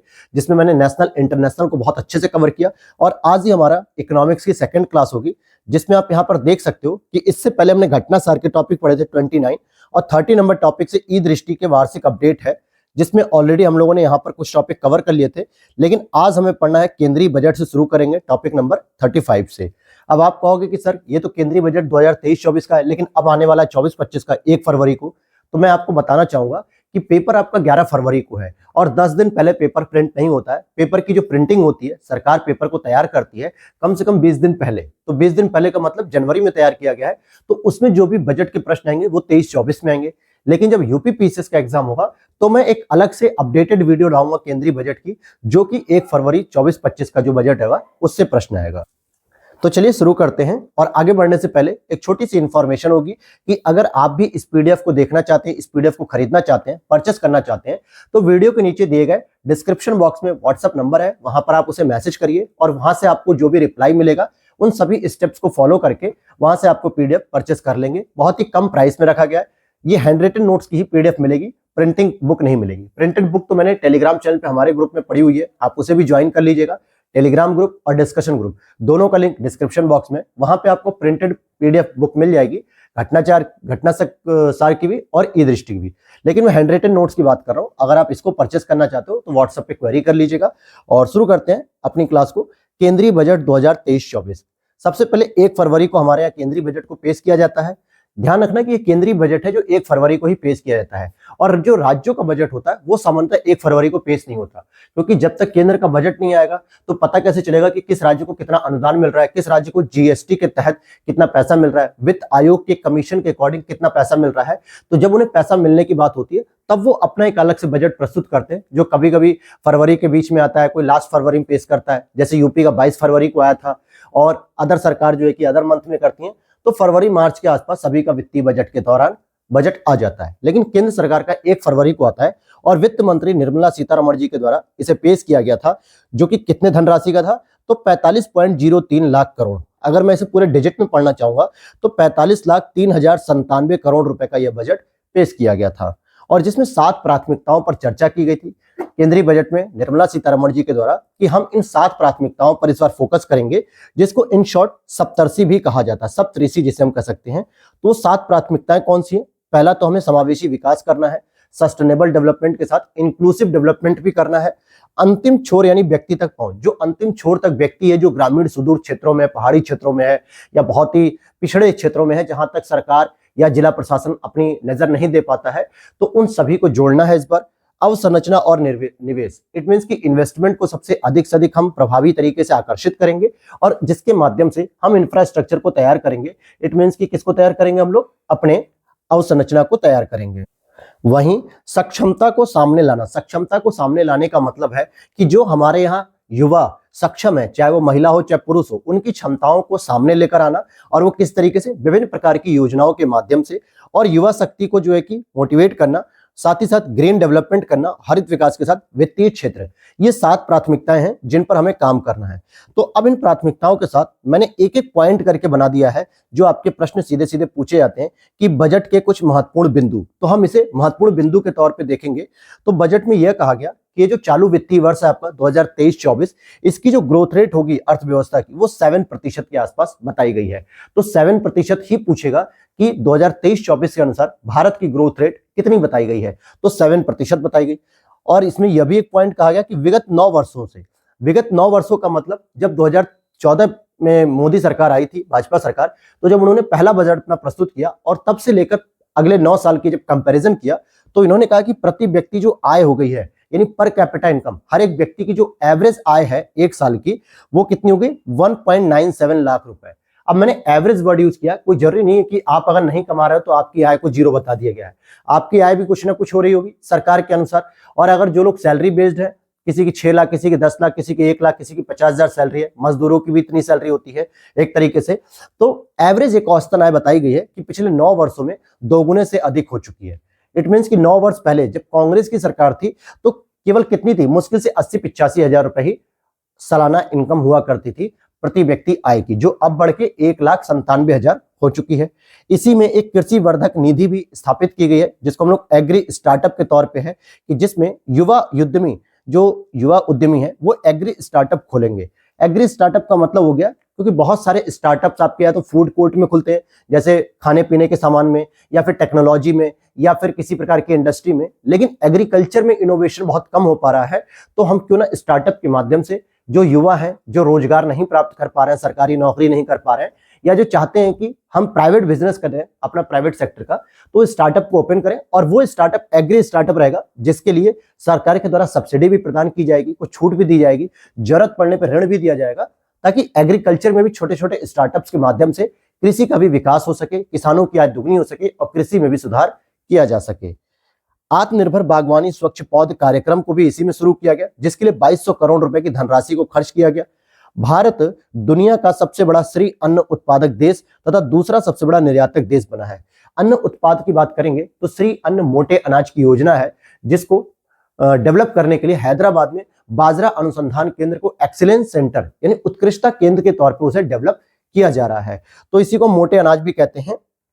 और श्री अन्न को बढ़ावा देने के लिए, यही मैं अभी आपको बता रहा था, कि भारतीय बाजरा अनुसंधान संस्थान हैदराबाद में स्थापित किया जाएगा। और इसी के तहत इससे पहले के ही केंद्र सरकार के द्वारा आकांक्षी जिले, जिसको एस्पिरेशनल डिस्ट्रिक्ट प्रोग्राम कहते थे, आकांक्षी जिला कार्यक्रम, जिसके तहत जिलों में जो है कि समुचित व्यवस्था का विकास किया जाता था। फिर उनकी रैंकिंग जारी की जाती थी कि किसी जिले में स्वच्छता कितनी है, आवागमन के साधन कितने हैं, शिक्षा के मानक कितने हैं, हर एक प्रकार की चीजों को ऑब्जर्व किया जाता था। लेकिन अब सरकार ने क्या किया, 2023-24 में इन्होंने कहा कि हम जिले के भी अंदर जितने भी ब्लॉक हैं, ब्लॉक स्तर पे कितना डेवलपमेंट हो रहा है, गांव स्तर पे कितना डेवलपमेंट हो रहा है, इसको और सुधारने के लिए हमने आकांक्षी ब्लॉक कार्यक्रम शुरू किया। तो ध्यान देना, आकांक्षी ब्लॉक कार्यक्रम 2023-24 के केंद्रीय बजट में इसकी घोषणा की गई है। और रेलवे की बात करें तो अब तक का सबसे बड़ा पूंजीगत परिव्यय धनराशि मिली है इसे 2.40 लाख करोड़, यानी कि 2,40,000 करोड़ रुपए सबसे अधिक अभी तक का रेलवे को बजट मिला है। अब रेलवे का इससे विद्युतीकरण किया जाएगा, जो 2030 तक का लक्ष्य रखा गया है। रेलवे को शून्य उत्सर्जन कार्बन बनाया जाएगा, कि कार्बन का उत्सर्जन भी अगर करे तो शुद्ध शून्य स्तर पे करे। साथ ही साथ बहुत सारे ऐसे रेलवे क्रॉसिंग्स हैं जिनको क्या किया जाएगा, कहीं ना कहीं डिजिटल तरीके से तैयार किया जाएगा, और उसमें जो भी कमियां हैं, जैसे बहुत सारे रेलवे क्रॉसिंग पे आप देखोगे एक्सीडेंट, दुर्घटनाओं की समस्याएं देखने को मिलती हैं, इन्हें भी दूर किया जाएगा। तो पूरा का पूरा रेलवे को जो बजट दिया गया वो बहुत बड़ी धनराशि दी गई है इस बार। आगे देखेंगे लाइफ की संकल्पना प्रस्तुत की गई। लाइफ क्या है, लाइफ स्टाइल फॉर एनवायरमेंट। हालांकि इसको तो 2021 में मोदी जी के द्वारा COP26 ग्लासगो सम्मेलन में ही प्रस्तुत किया गया था, लेकिन वैश्विक स्तर प्रस्तुत किया गया और इसे इस बार केंद्र सरकार के द्वारा पूरा वैधानिक तरीके से प्रस्तुत कर दिया गया कि हम लाइफ के ऊपर क्या क्या काम करेंगे। पीएम प्रणाम, इसी में पीएम प्रणाम को भी लाया गया था। ये क्या है, वैकल्पिक उर्वरकों को बढ़ावा दिया जाएगा, यानी धरती माता को प्रणाम करते हुए जो धरती माता की या भूमि की जो उर्वरा शक्ति है उसको दोबारा वापस लाया जाएगा। जो इसमें क्षरण हो रहा है उसकी कमी की जाएगी। और कैसे हो रहा है, क्योंकि उर्वरक जो हम प्रयोग कर रहे हैं, कीटनाशक प्रयोग कर रहे हैं, वो कहीं ना कहीं मिट्टी की उत्पादकता को कम करते हैं। तो हम इसके लिए वैकल्पिक उर्वरकों अर्थात हम रासायनिक खाद की जगह हम बायोमास की खाद डालेंगे, यानी जैविक उर्वरक का प्रयोग करेंगे, ताकि जैविक उर्वरक मिट्टी की उत्पादकता को भी बढ़ाएंगे, उसके क्षरण को भी रोकेंगे और उर्वरा शक्ति को भी मजबूत करेंगे। तो पीएम प्रणाम योजना लाई गई है और इसी के तहत इसी केंद्रीय बजट में गोवर्धन योजना देखने को आपको मिलती है। गोवर्धन योजना के तहत 500 नए संयंत्र स्थापित किए जाएंगे, जिससे टाइटल क्या दिया गया, अपशिष्ट से आमदनी, यानी जो हमारा वेस्टेज मटेरियल है, जो गायों का गोबर होता है, वेस्टेज एक तरीके से हो जाता है, क्योंकि बहुत सारे किसान क्या करते हैं, उसको खाद के रूप में बस प्रयोग करते हैं, खेतों में डाल देते हैं। लेकिन सरकार ने कहा कि हम बहुत सारे ऐसे प्लांट लगाएंगे छोटे छोटे, जहां पर आप इस गोबर से अपनी आमदनी बनाएंगे, क्योंकि यहाँ पे प्लांट लगेगा, बहुत सारी एनर्जी प्रोड्यूस की जाएगी। तो अपशिष्ट से आमदनी टाइटल दिया गया। और कितने प्लांट लगेंगे, 500 प्लांट लगेंगे। गोवर्धन की फुल फॉर्म की बात करें तो galvanising organic bio agro resources धन, तो ये इसकी फुल फॉर्म है, तो याद रखना, galvanising organic bio agro resources धन। अब इसी में मैंग्रोव वनस्पतियां और तटीय क्षेत्रों के सुधार के लिए मिष्टी नाम का एक प्रोग्राम शुरू किया गया। कौन सा, मिष्टी नाम का, जिसके तहत तटीय पर्यावास जो कि तटीय पारिस्थितिकी तंत्र होता है और मैंग्रोव, इन दोनों के संरक्षण के लिए प्रयास किया जाएगा। तो मिष्टी प्रोग्राम भी इसमें शुरू किया गया। और कौशल विकास योजना, जो कि प्रधानमंत्री कौशल विकास योजना ऑलरेडी 2017-18 में शुरू की गई थी, जिसका 4.0 वर्जन लॉन्च किया गया है, PMKYY। वो होता है ना प्रधानमंत्री कौशल विकास योजना। आपने अक्सर बहुत सारे लोगों को टी शर्ट पहने हुए देखा होगा, जिसपे लिखा होता है कुछ इस तरीके से, देखोगे येलो कलर में, PMKVY, यानी प्रधानमंत्री कौशल विकास योजना। तो इसका 4.0 वर्जन लॉन्च किया गया है। और इसमें हम देखते हैं तो इसमें कुछ और इंपॉर्टेंट है चीजें। तो इसमें आप देखोगे कि महिला सम्मान बचत प्रमाण पत्र का भी शुभारंभ किया गया। महिलाओं के लिए यह था कि सम्मान बचत पत्र प्रमाण पत्र का शुभारंभ किया गया, जिसमें 2 लाख तक का अगर वो लोन लेती हैं तो उनको कम से कम ब्याज दर पे उन्हें रिटर्न करना होता है, शायद 2% के आसपास था। और इसमें एक सबसे बड़ा चेंजेस किया गया दोस्तों, जहां से प्रश्न अगर पूछेगा तो शायद आपको याद रहना चाहिए कि टैक्स स्लैब जो है, जो अभी तक हम टैक्स देते हैं, मैं जीएसटी टैक्स की बात नहीं कर रहा हूं। जीएसटी का तो आपको पता है 0% पे कुछ चीजें हैं, कुछ 5 पे हैं, कुछ 12 पे हैं, कुछ आपकी 18 पे और कुछ 28% की टैक्स रेट पे है। हम यहाँ पे बात करेंगे डायरेक्ट टैक्स की, जो इनकम टैक्स होता है, जितनी आपकी आय होती है उस पे जो लगने वाला टैक्स होता है, तो उसके भी टैक्स स्लैब में परिवर्तन किया गया है। तो जो पुरानी टैक्स स्लैब थी दोस्तों, उसमें 5 लाख तक रुपए तक में कोई भी इनकम टैक्स नहीं देना होता था, तो उसको कोई टैक्स नहीं देना होता था। लेकिन अब जो टैक्स स्लैब आई है नई वाली, तो उसमें क्या हुआ है कि न्यू टैक्स स्लैब में 7 लाख रुपए तक का कोई भी इनकम टैक्स नहीं देना है, क्योंकि 3 लाख रुपए तक की पूरी छूट है, 0 है, और 3 लाख से 7 लाख के बीच में जो टैक्स रिबेट होती है वो रिबेट के तौर पे फिर वो भी 0 हो जाती है। तो इस तरीके से आप देखोगे कि टैक्स स्लैब में ये परिवर्तन किया गया। और अब टोटल कितनी टैक्स स्लैब हो गए, 5 टैक्स स्लैब हो गए, जैसे 5, 10, 15, 20, 25, 30, सॉरी यहाँ पे 6 टैक्स स्लैब रहेंगी। तो ये परिवर्तन किया गया। और इसके साथ केंद्रीय बजट में और क्या क्या बातें रखी गई हैं, तो देश में अधिकतम कर की जो दर है दोस्तों, अधिकतम जो टैक्स की रेट का मतलब क्या होता है, जैसे 30% तो आपके डायरेक्ट टैक्स लगे, लेकिन बहुत सारे लोग इतनी अधिक इनकम कमाते हैं, जैसे अंबानी, अडानी या बहुत बड़े बड़े जो बिजनेसमैन होते हैं, तो उनपे क्या होता है, सरचार्ज भी लगाया था, मतलब टैक्स के ऊपर भी टैक्स लगाया था। जो 30% टैक्स लिया जाता है उसके ऊपर भी जो धनराशि होती है टैक्स वाली, उस पर भी एक सरचार्ज लगाया जाता है। तो इन सारी व्यवस्थाओं को मिलाकर हमारे देश में उच्चतम जो टैक्स की रेट है 42.74%, यानी अगर कोई व्यक्ति 1 करोड़ रुपए कमा रहा है तो उसका 42 लाख रुपए तक टैक्स बन जाता था। तो ये मैक्सिमम होती थी। लेकिन अब जो नई कर व्यवस्था में जो सरचार्ज है, उच्चतम अधिभार, उसे 37% से घटा के 25% की बात की गई है, जिससे जो अधिकतम जो टैक्स रेट होगी, जो 42% से घट के 39% हो जाएगी। साथ ही साथ इसमें राज्यों को भी एक हिदायत दी गई है कि राज्यों का जो जीडीपी होता है, यहाँ पे एसजीडीपी होना चाहिए था, उल्टा लिख दिया मैंने, एसजीडीपी, यानी स्टेट की जो जीडीपी है उसके 3.5% तक ही राजकोषीय घाटे की अनुमति होगी, क्योंकि राज्यों का भी अपना एक राजकोषीय घाटा होता है। तो इसमें कहा गया है कि कोई भी राज्य अपनी जीडीपी के 3.5% से अधिक घाटे को नहीं रख सकता, हर हाल में उसे इससे कम ही करना पड़ेगा। तो ये टारगेट दिया गया कि जितनी भी राज्यों की जीडीपी है, यानी स्टेट जीडीपी, वो 3.5% से कम होनी चाहिए। और सब्सिडी की देयता की बात करें, केंद्र सरकार किन किन क्षेत्रों में सब्सिडी दे रही है और सबसे अधिक किसमें देती है, तो खाद्यान्न सामग्री में सबसे अधिक सब्सिडी देती है। तो खाद्य सब्सिडी लगभग 48.96% है।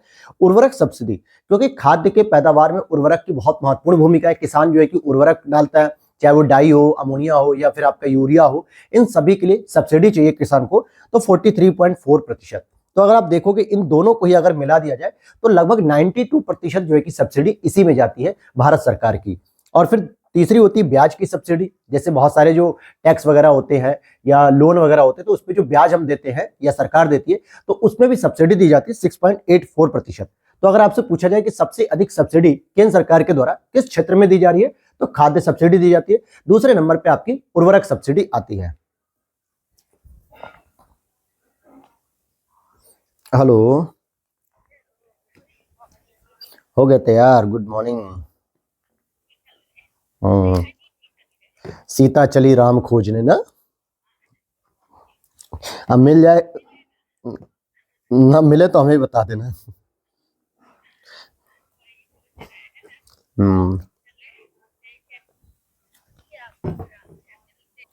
तो यहां पर आपने देखा कि सब्सिडी किस में दी जाती है। और अब एक सबसे इंपॉर्टेंट प्रश्न ये भी कभी कभी आपसे पूछा जाता है कि जो बजटीय घाटा है इनके बारे में क्या अपडेट होती है।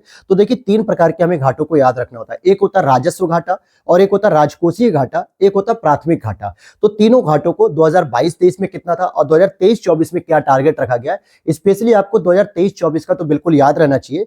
तो राजस्व घाटे की बात करेंगे जो कि 22-23 में था 4.1%, अब इसको टारगेट किया गया 2.9% तक किया जाएगा। और राजकोषीय घाटे की बात करें जो कि 6.4% था, इसको भी टारगेट किया गया 5.9% तक। और प्राथमिक घाटा जो कि 3.0% था, इसको भी टारगेट किया गया 2.3% तक। तो आपको ये टारगेट वाले याद रखने कि इस बार 2023-24 के बजट में राजस्व घाटे का टारगेट क्या रखा गया है, तो 2.9%, राजकोषीय घाटे का 5.9%, प्राथमिक घाटे का 2.3%। तो ये केंद्र सरकार के द्वारा अपने घाटे को लिमिटेड करने का टारगेट रखा गया। इसी प्रकार से उत्तर प्रदेश सरकार के भी कुछ घाटे होते हैं, उनको भी हम लोग पढ़ेंगे अभी इसी क्लास में केंद्रीय बजट के बाद। तो देखते हैं 2023-24 में बजट अनुमान में सकल कर राजस्व कितना आ रहा है, तो 33.61 लाख करोड़ रुपए दिया जाएगा, मतलब आएगा। तो जैसे गवर्नमेंट ने ये अनुमान लगाया है कि जो हमारा ये बजट है, जितने पे हम खर्च कर रहे हैं, तो उसमें हमें इनकम कितनी होगी, ये तो हमारा पूरा का पूरा व्यय है, लेकिन हमारी इनकम कितनी होगी, तो सकल कर राजस्व 33.61%। अब कर राजस्व का मतलब टैक्स का कलेक्शन, उसमें आपका जीएसटी, इट मींस की इनडायरेक्ट टैक्स भी आ रहा है, कॉर्पोरेट टैक्स भी आएगा, साथ ही साथ इनकम टैक्स भी आएगा जो डायरेक्ट टैक्स के अंतर्गत होता है। तो 33.61 लाख करोड़ का जो हमें राजस्व प्राप्त होने वाला है केंद्र सरकार को, तो उसमें किसका किसका योगदान है, तो जरा उसे भी देख लेते हैं। तो आप देखोगे कि डायरेक्ट टैक्स से आ रहा है 54.25%, यानी डायरेक्ट टैक्स से कितना आ रहा है 54.25%, और अप्रत्यक्ष कर से कितना आ रहा है 45.75। तो इन दोनों को ही मिला दोगे तो 100% तैयार हो जाएगा। और डायरेक्ट टैक्स में ही आपका निगम टैक्स भी आया था, कॉर्पोरेट टैक्स भी, क्योंकि वो भी आपकी इनकम होती है। अब यहां पर अगर हम बात करें कि शीर्ष 3 कर राजस्व श्रेणी, यानी ये तो हो गया आपका डायरेक्ट और इनडायरेक्ट टैक्स मिला के 100%, जिसमें डायरेक्ट का रेशियो कितना है और इनडायरेक्ट का कितना है। लेकिन अगर मैं कहूं कि कौन से ऐसे 3 सेक्टर हैं जहां से सबसे अधिक टैक्स का कलेक्शन हो रहा है सरकार का, तो सबसे अधिक हो रहा है जीएसटी से 9.57 लाख करोड़, 9.57 लाख करोड़ रुपए जीएसटी से सर्वाधिक टैक्स का कलेक्शन हो रहा है। सेकंड नंबर पे निगम कर आ रहा है, इट मींस की कॉर्पोरेट टैक्स आ रहा है जो कि 9.23 लाख करोड़ का है।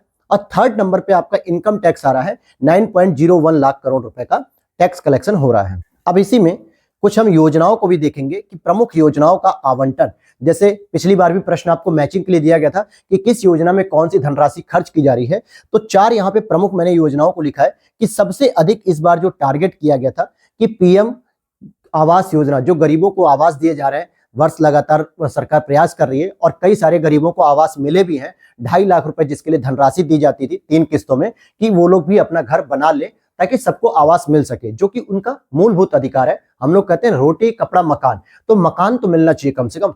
सरकार रोटी दे ही रही है, क्योंकि भाई प्रधानमंत्री गरीब किसान जो गरीब कल्याण अन्न योजना चल रही है, जिससे 80-81 करोड़ लोगों को प्रति माह भोजन दिया जा रहा है। मैंने पढ़ाया भी है इसको करंट अफेयर्स में कि अब इसकी जो राशि है, यानी जो डेट है, तिथि है, उसको अगले 5 साल के लिए फिर बढ़ा दिया गया है, 2029 तक कर दिया गया है। तो ये सारी चीजें हम लोगों ने पढ़ी हैं।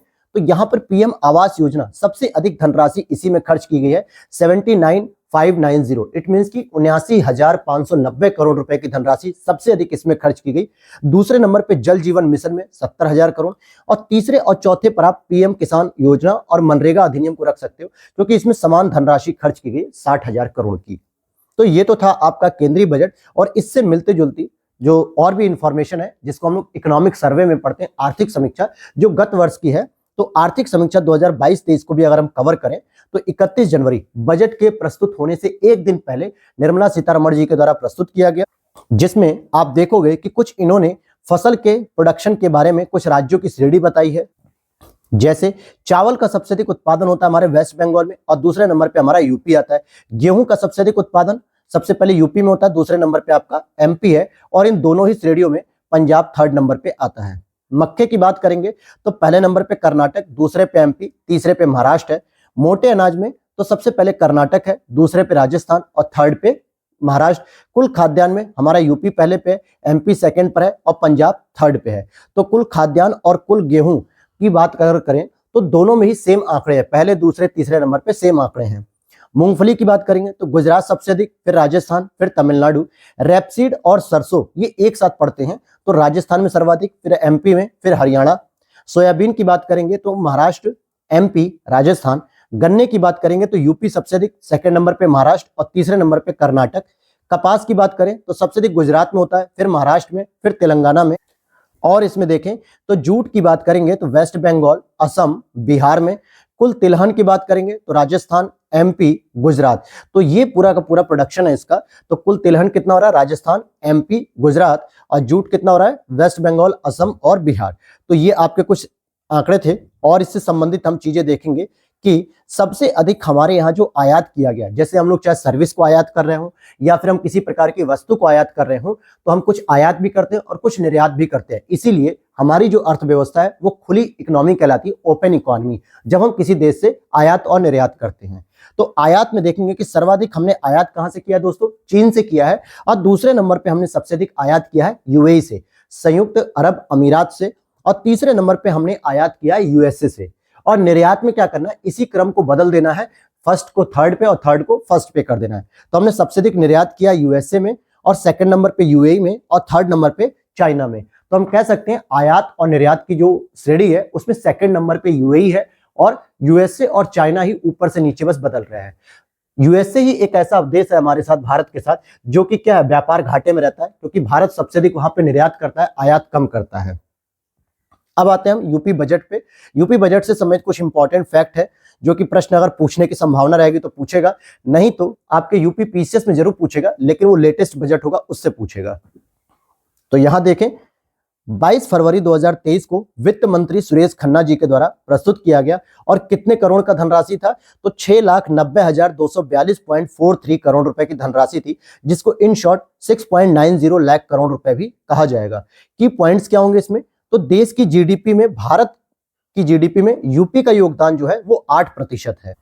तो इस तरीके से यूपी सरकार कहती भी है कि हम भारत की जीडीपी में कितना प्रतिशत का योगदान देते हैं? तो 8% का योगदान देते हैं।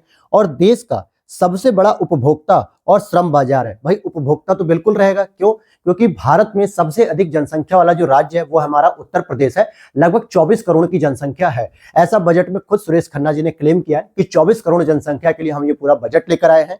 और साथ ही साथ सबसे बड़ा यहाँ पर श्रम बाजार भी है, यानी कि लेबर की जो आपूर्ति है वो सबसे अधिक यहीं पर होती है।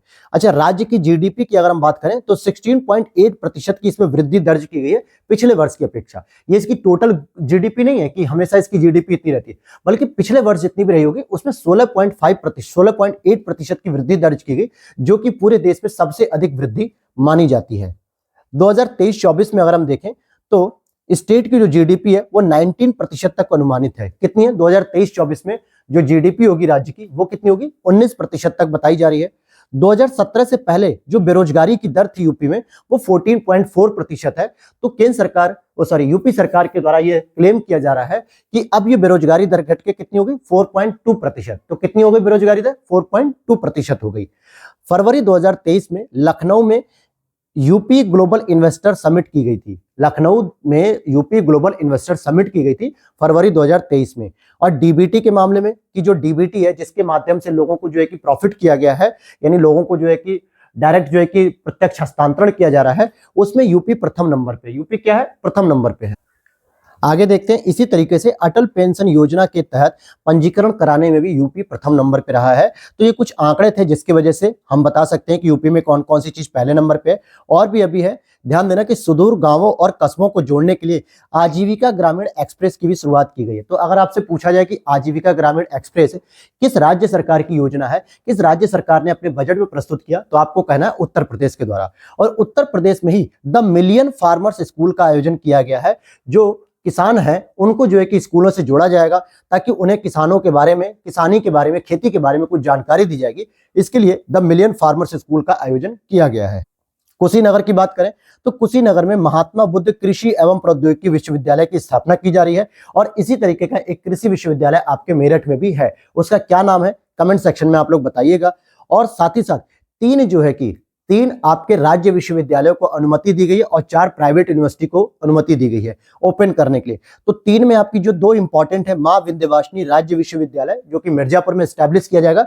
मां विंध्यवासिनी का मतलब जो विंध्याचल देवी का मंदिर है, तो वहां पर मिर्जापुर में, तो वहां पर स्टैब्लिश किया जाएगा। और दूसरा मां पाटेश्वरी देवी राज्य विश्वविद्यालय बलरामपुर में, क्योंकि जो देवी पाटन वहां का मंडल है, तो देवी पाटन जो मंदिर है वो पाटेश्वरी देवी के नाम पर है, तो वहां पे राज्य विश्वविद्यालय खोला जाएगा। 2 ये हो गए। और तीसरा आपका मुरादाबाद मंडल में तीसरा राज्य विश्वविद्यालय खोला जाएगा, तो उसका नाम केवल रहेगा मुरादाबाद विश्वविद्यालय। तो इस तरीके से 3 राज्य विश्वविद्यालय खोले जा रहे हैं।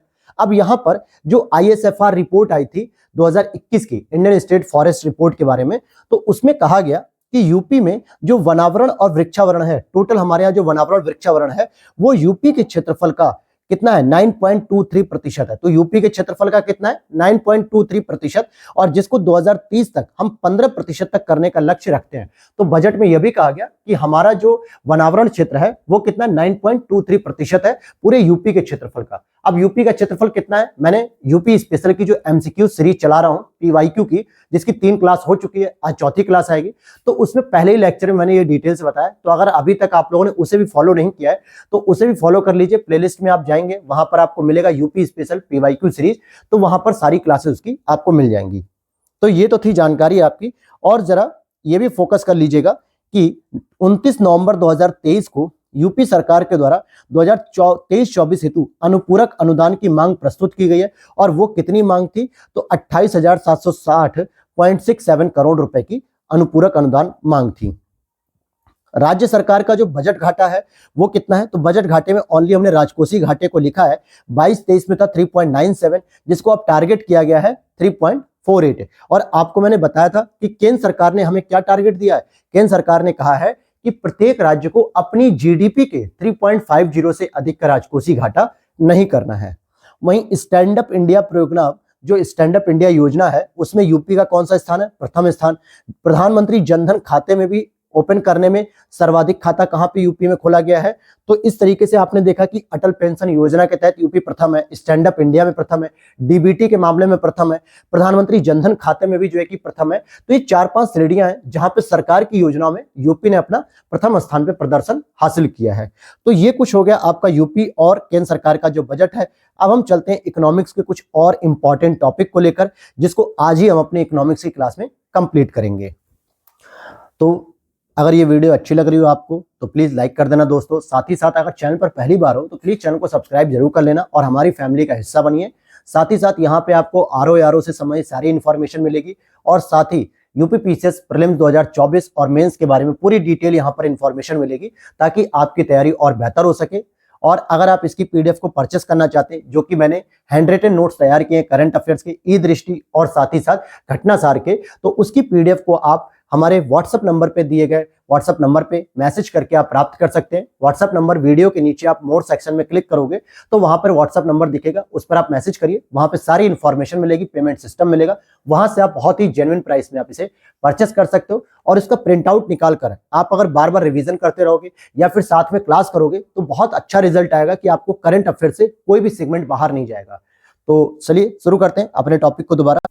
आगे देखते हैं। अब यहाँ पे कुछ और भी इंपॉर्टेंट टॉपिक है, जैसे कि पहला यूपीआई एटीएम हमारे भारत में लॉन्च किया गया है सितंबर 2023 में। जापान स्थित हिटाची लिमिटेड की एक सहायक कंपनी हिटाची पेमेंट सर्विसेज द्वारा भारत में पहला यूपीआई एटीएम का उद्घाटन किया गया और इसे एनपीसीआई यानी national payment corporation of India के सहयोग से स्थापित किया गया, क्योंकि भारत में जितना भी यूपीआई से रिलेटेड या पेमेंट से सिस्टम जो भी हम लोग देखते हैं उसको ऑपरेट कौन करता है, एनपीसीआई करती है, national payment corporation of India. तो एनपीसीआई के सहयोग से क्या किया गया, हिटाची पेमेंट सर्विस ने सहयोग किया और भारत में यूपीआई एटीएम का अनावरण किया। अभी तक आप जो एटीएम की बात करते हैं वो एटीएम कार्ड कैसा होता है, वो डेबिट कार्ड का होता है या क्रेडिट कार्ड का होता है। उसमें बहुत सारे वेरिएंट आते हैं, जैसे वीजा का आता है, मैस्ट्रो आता है, मास्टर आता है, प्लैटिनम आता है, अलग अलग वेरिएंट उसमें आते हैं जिसकी अलग अलग ब्रांड वैल्यू होती है। तो आप क्या करते हैं, एटीएम कहां से प्राप्त करते हैं, बैंकों से प्राप्त करते हैं और बैंक का उस पर नाम लिखा होता है कि State Bank of India debit card या Punjab National Bank debit card, HDFC bank debit card, तो इस तरीके से लिखा होता है। लेकिन अब आपको पहली बार यूपीआई एटीएम देखने को मिलेगा। अभी तक हम लोग यूपीआई का पेमेंट फोन पे, गूगल पे, पेटीएम के माध्यम से करते थे, लेकिन अब आपको यूपीआई एटीएम भी देखने को मिलेगा। अब उसी तरीके से यूपीआई लाइट की बात करें, अभी आप बहुत सारा एडवर्टीजमेंट देख रहे होंगे कि बहुत सारे एडवर्टीजमेंट में क्या दिखाया जाता है कि कोई व्यक्ति दुकान पे जाता है, 40 रुपए का सामान लेता है और डायरेक्ट पेमेंट कर देता है, उसमें उसको यूपीआई पिन डालने की जरूरत नहीं पड़ती है। तो उसी तरीके का एक प्रोजेक्ट लॉन्च किया गया पेटीएम के द्वारा, यूपीआई लाइट है। फरवरी 2023 में पेटीएम पेमेंट सिस्टम के द्वारा या पेटीएम पेमेंट बैंक के द्वारा यूपीआई लाइट शुरू करने का देश का पहला बैंक बन गया है। इसमें क्या होगा कि अगर आप 200 रुपए तक का कोई भी पेमेंट करते हो तो बिना यूपीआई पिन के ही किया जा सकता है। और यूपीआई लाइट को हालांकि आरबीआई ने 2022 में ही लॉन्च किया था, लेकिन इसको बैंक से जोड़ने के लिए पहला काम पेटीएम बैंक ने किया है कि अब आप 200 रुपए तक का अगर कोई पेमेंट कर रहे हो तो आपको कोई भी यूपीआई पिन डालने की आवश्यकता नहीं है। इसका मतलब क्या हो गया कि अब अगर क्या होता है कि आप किसी दुकान पर जाते हैं, स्टूडेंट हैं और 10 रुपए की चाय पीते हैं, तो चाय वाले को क्या करते हैं कि भैया क्यूआर दे दीजिए, मैं पेमेंट करता हूं। तो अब आपको क्यूआर स्कैन करने के बाद जो आपको यूपीआई पिन डालना होता है, अपना जो कोड होता है जिसके बाद पैसा ट्रांजैक्शन होता है, अब आपको वो डालने की आवश्यकता नहीं पड़ेगी। बस आप गए और डायरेक्ट आपने क्यूआर को स्कैन किया और 200 रुपए का आपने पेमेंट 100 रुपए का, 10 रुपए का, 5 रुपए का कर सकते हैं। तो ध्यान दीजिएगा कि यूपीआई लाइट किसने जारी किया, पेटीएम पेमेंट बैंक ने। और इसी तरीके से कुछ एक छोटा सा आंकड़ा था कि भारत जो है दुग्ध उत्पादन में दुनिया में प्रथम स्थान पे है, अंडे के उत्पादन में तीसरे स्थान पे है और मांस के उत्पादन में 8वें नंबर पे आता है भारत पूरी दुनिया में। अब लघु सिंचाई योजना से संबंधित कुछ आंकड़े जारी किए गए जल शक्ति मंत्रालय के द्वारा, उसको पढ़ते हैं। तो जल शक्ति मंत्रालय के द्वारा अगस्त 2023 को इसकी छठी गणना को प्रस्तुत किया गया, छठी गणना को, जिसमें बताया गया कि देश में उपलब्ध 23.14 मिलियन लघु सिंचाई योजना है। इट मींस कि 23 लाख जो है कि क्या कह सकते हैं हम, लघु सिंचाई योजना चल रही है भारत में। और लघु सिंचाई योजनाओं की कुल संख्या में खोदे गए जो कुएं होते हैं, जिसको हम लोग डग वेल कहते हैं, ट्यूबवेल नहीं डग वेल, की हिस्सेदारी सर्वाधिक होती है। अब बात करते हैं कि सर्वाधिक लघु सिंचाई योजना कहां पर है, तो हमारे यूपी में आती है। सर्वाधिक लघु सिंचाई योजना कहां पर है, सबसे अधिक यूपी में 17.2%, महाराष्ट्र में सेकंड नंबर पे 15.4%, एमपी में थर्ड नंबर पे 9.9% है। भूजल की बात करें तो ग्राउंड वाटर योजनाओं में यूपी प्रथम स्थान पे है। जो हमारा जैसे कई सारे प्रकार होते हैं ना, रिवर होता है, झरने, तालाब, भूजल वगैरह, तो भूजल ग्राउंड वाटर में इस योजना में यूपी प्रथम स्थान पे है। और कम गहरे ट्यूबवेल में भी यूपी अग्रणी राज्य में, यानी कुछ ट्यूबवेल खोदे जाते हैं जो पश्चिमी यूपी में खासकर गन्ने की खेती के लिए, सिंचाई करने के लिए, या पूर्वी यूपी में भी खोदे गए हैं। तो वहां पे कम गहरे जो ट्यूबवेल खोदे जाते हैं वो यूपी में सबसे अधिक खोदे गए हैं। और जानकारी इसमें, चलिए तो अब चलते हैं हम अगले टॉपिक पे, जैविक प्रमाण पत्र। अभी तक आपने सुना होगा जीआई टैग, लेकिन अब आप सुनेंगे जैविक प्रमाण पत्र, जो कि ऑर्गेनिक सर्टिफिकेट होता है। विशाखापत्तनम आंध्र प्रदेश की प्रसिद्ध अराकू कॉफी, जो कि अराकू घाटी में उत्पादित की जाती है, और काली मिर्च की फसलों को यह प्रमाण पत्र दिया गया ऑर्गेनिक सर्टिफिकेट। इसे आधिकारिक रूप से एनपीओपी यानी कि national programme for organic production प्रमाण पत्र के नाम से जाना जाता है, कि जिन लोगों के द्वारा या जिन फसलों का जो प्रोडक्शन किया जा रहा है वो ऑर्गेनिक तौर पे किया जा रहा है, तो उसी को हम कहते हैं national programme for organic production, या दूसरे भाषा में जैविक प्रमाण पत्र भी कहते हैं। तो अराकू घाटी की लाल लेटराइट मृदा इसके पैदावार के लिए अच्छी मानी जाती है, तो अराकू घाटी में ही जो कॉफी पैदा होती थी उसको अराकू कॉफी कहा गया। आगे बागवानी फसल के आंकड़ों को देखते हैं। तो जुलाई 2023 में 2021-22 के आंकड़े प्रस्तुत किए गए। हालांकि मैंने बागवानी फसल के बारे में कल की इकोनॉमिक्स क्लास में खाद्यान्न फसलों के साथ ही मिक्स करके उसे तैयार करके पढ़ा दिया था। यहाँ पे कुछ और भी आंकड़े थे तो उसको मैं लेकर आया हूं। जुलाई 2023 में 2021-22 के जो आंकड़े प्रस्तुत किए गए उसमें कहा गया कि जो सब्जी उत्पादन हो रहा है, सब्जी उत्पादन सबसे अधिक होता है आपके यूपी में, और सब्जी से संबंधित राष्ट्रीय सब्जी अनुसंधान केंद्र भी कहां पे है? यूपी के वाराणसी में है। दूसरे नंबर पे सब्जी उत्पादन में वेस्ट बंगाल है, तीसरे नंबर पे मध्य प्रदेश है आपके सब्जी उत्पादन में। फल के उत्पादन में अगर मैं बात करूं तो आंध्र प्रदेश है, और कल मैंने यूपी स्पेशल की क्लास में जो आमों के प्रोडक्शन में यूपी प्रथम स्थान पे दिया था, तो मैंने उसे अपडेट भी किया था कि अब आंध्र प्रदेश पहले नंबर पे आ चुका है, दूसरे नंबर पे महाराष्ट्र है और तीसरे नंबर पे उत्तर प्रदेश है। तो ये समग्र आम की बात हो रही है या समग्र फल की बात कर सकते हो आप। समग्र बागवानी उत्पादन की बात करेंगे तो उत्तर प्रदेश प्रथम पे है, मध्य प्रदेश सेकंड, पश्चिम बंगाल थर्ड पे है। और आम उत्पादन, देखिए यही प्रश्न था कल के मतलब यूपी पीसीएस पीवाईक्यू में, तो आंध्र प्रदेश प्रथम नंबर पे है और उत्तर प्रदेश सेकंड नंबर पे है। लेकिन अगर मैं कहूं दशहरी आम का सबसे अधिक उत्पादन कहां होता है, तो वो आपके यूपी में होता है, लखनऊ के पास मलिहाबाद जिले में, मतलब मलिहाबाद कस्बे में। अब हम चलते हैं वैश्विक मिलेट सम्मेलन, यानी कि जो मोटा अनाज है या श्री अन्न है उसके स्तर पे वैश्विक स्तर पे एक सम्मेलन किया गया उसके बारे में, तो उस पे ही हम लोग टॉपिक को कवर करेंगे। मार्च 2023 को प्रधानमंत्री नरेंद्र मोदी जी के द्वारा नई दिल्ली में वैश्विक मोटे अनाज यानी श्री अन्न सम्मेलन का उद्घाटन किया गया। ICAR इट मींस कि Indian council of agriculture research के बाजरा अनुसंधान संस्थान को वैश्विक उत्कृष्टता केंद्र घोषित किया गया, जो कहां पे स्थापित हुआ है या कहां पे स्थापित होगा? हैदराबाद तेलंगाना में बाजरा अनुसंधान केंद्र, जो कि मोटे अनाजों के प्रोडक्शन को बढ़ाएगा। मोटे अनाज में सबसे अधिक उत्पादन करता है राजस्थान, दूसरे नंबर पे महाराष्ट्र और तीसरे नंबर पे हमारा यूपी आता है मोटे अनाज के लिए। हालांकि श्री अन्न सम्मेलन भी यूपी में किया गया था, जब मैं यूपी स्पेशल की क्लास कल लेकर आऊंगा, क्योंकि आज तो इकोनॉमिक्स खत्म हो रही है, तो कल यूपी स्पेशल में हम लोग उन चीजों को पढ़ेंगे, या फिर कल वैज्ञानिक परिदृश्य को पहले खत्म करेंगे। अब देखते हैं एफडीआई एवं फॉर्च्यून 500। फॉर्च्यून 500 क्या है? ये टॉप मोस्ट दुनिया की कंपनी है जो मल्टीनेशनल कंपनी के साथ साथ 500 लिस्ट में शामिल है। तो एफडीआई की बात करें और फॉर्च्यून की, तो 1 नवंबर 2023 को यूपी के राज्यपाल द्वारा, कौन है यूपी के राज्यपाल? वर्तमान में आनंदीबेन पटेल जी हैं। एफडीआई एवं फॉर्च्यून 500 कंपनियों के निवेश हेतु प्रोत्साहन नीति 2023 को स्वीकृत किया गया।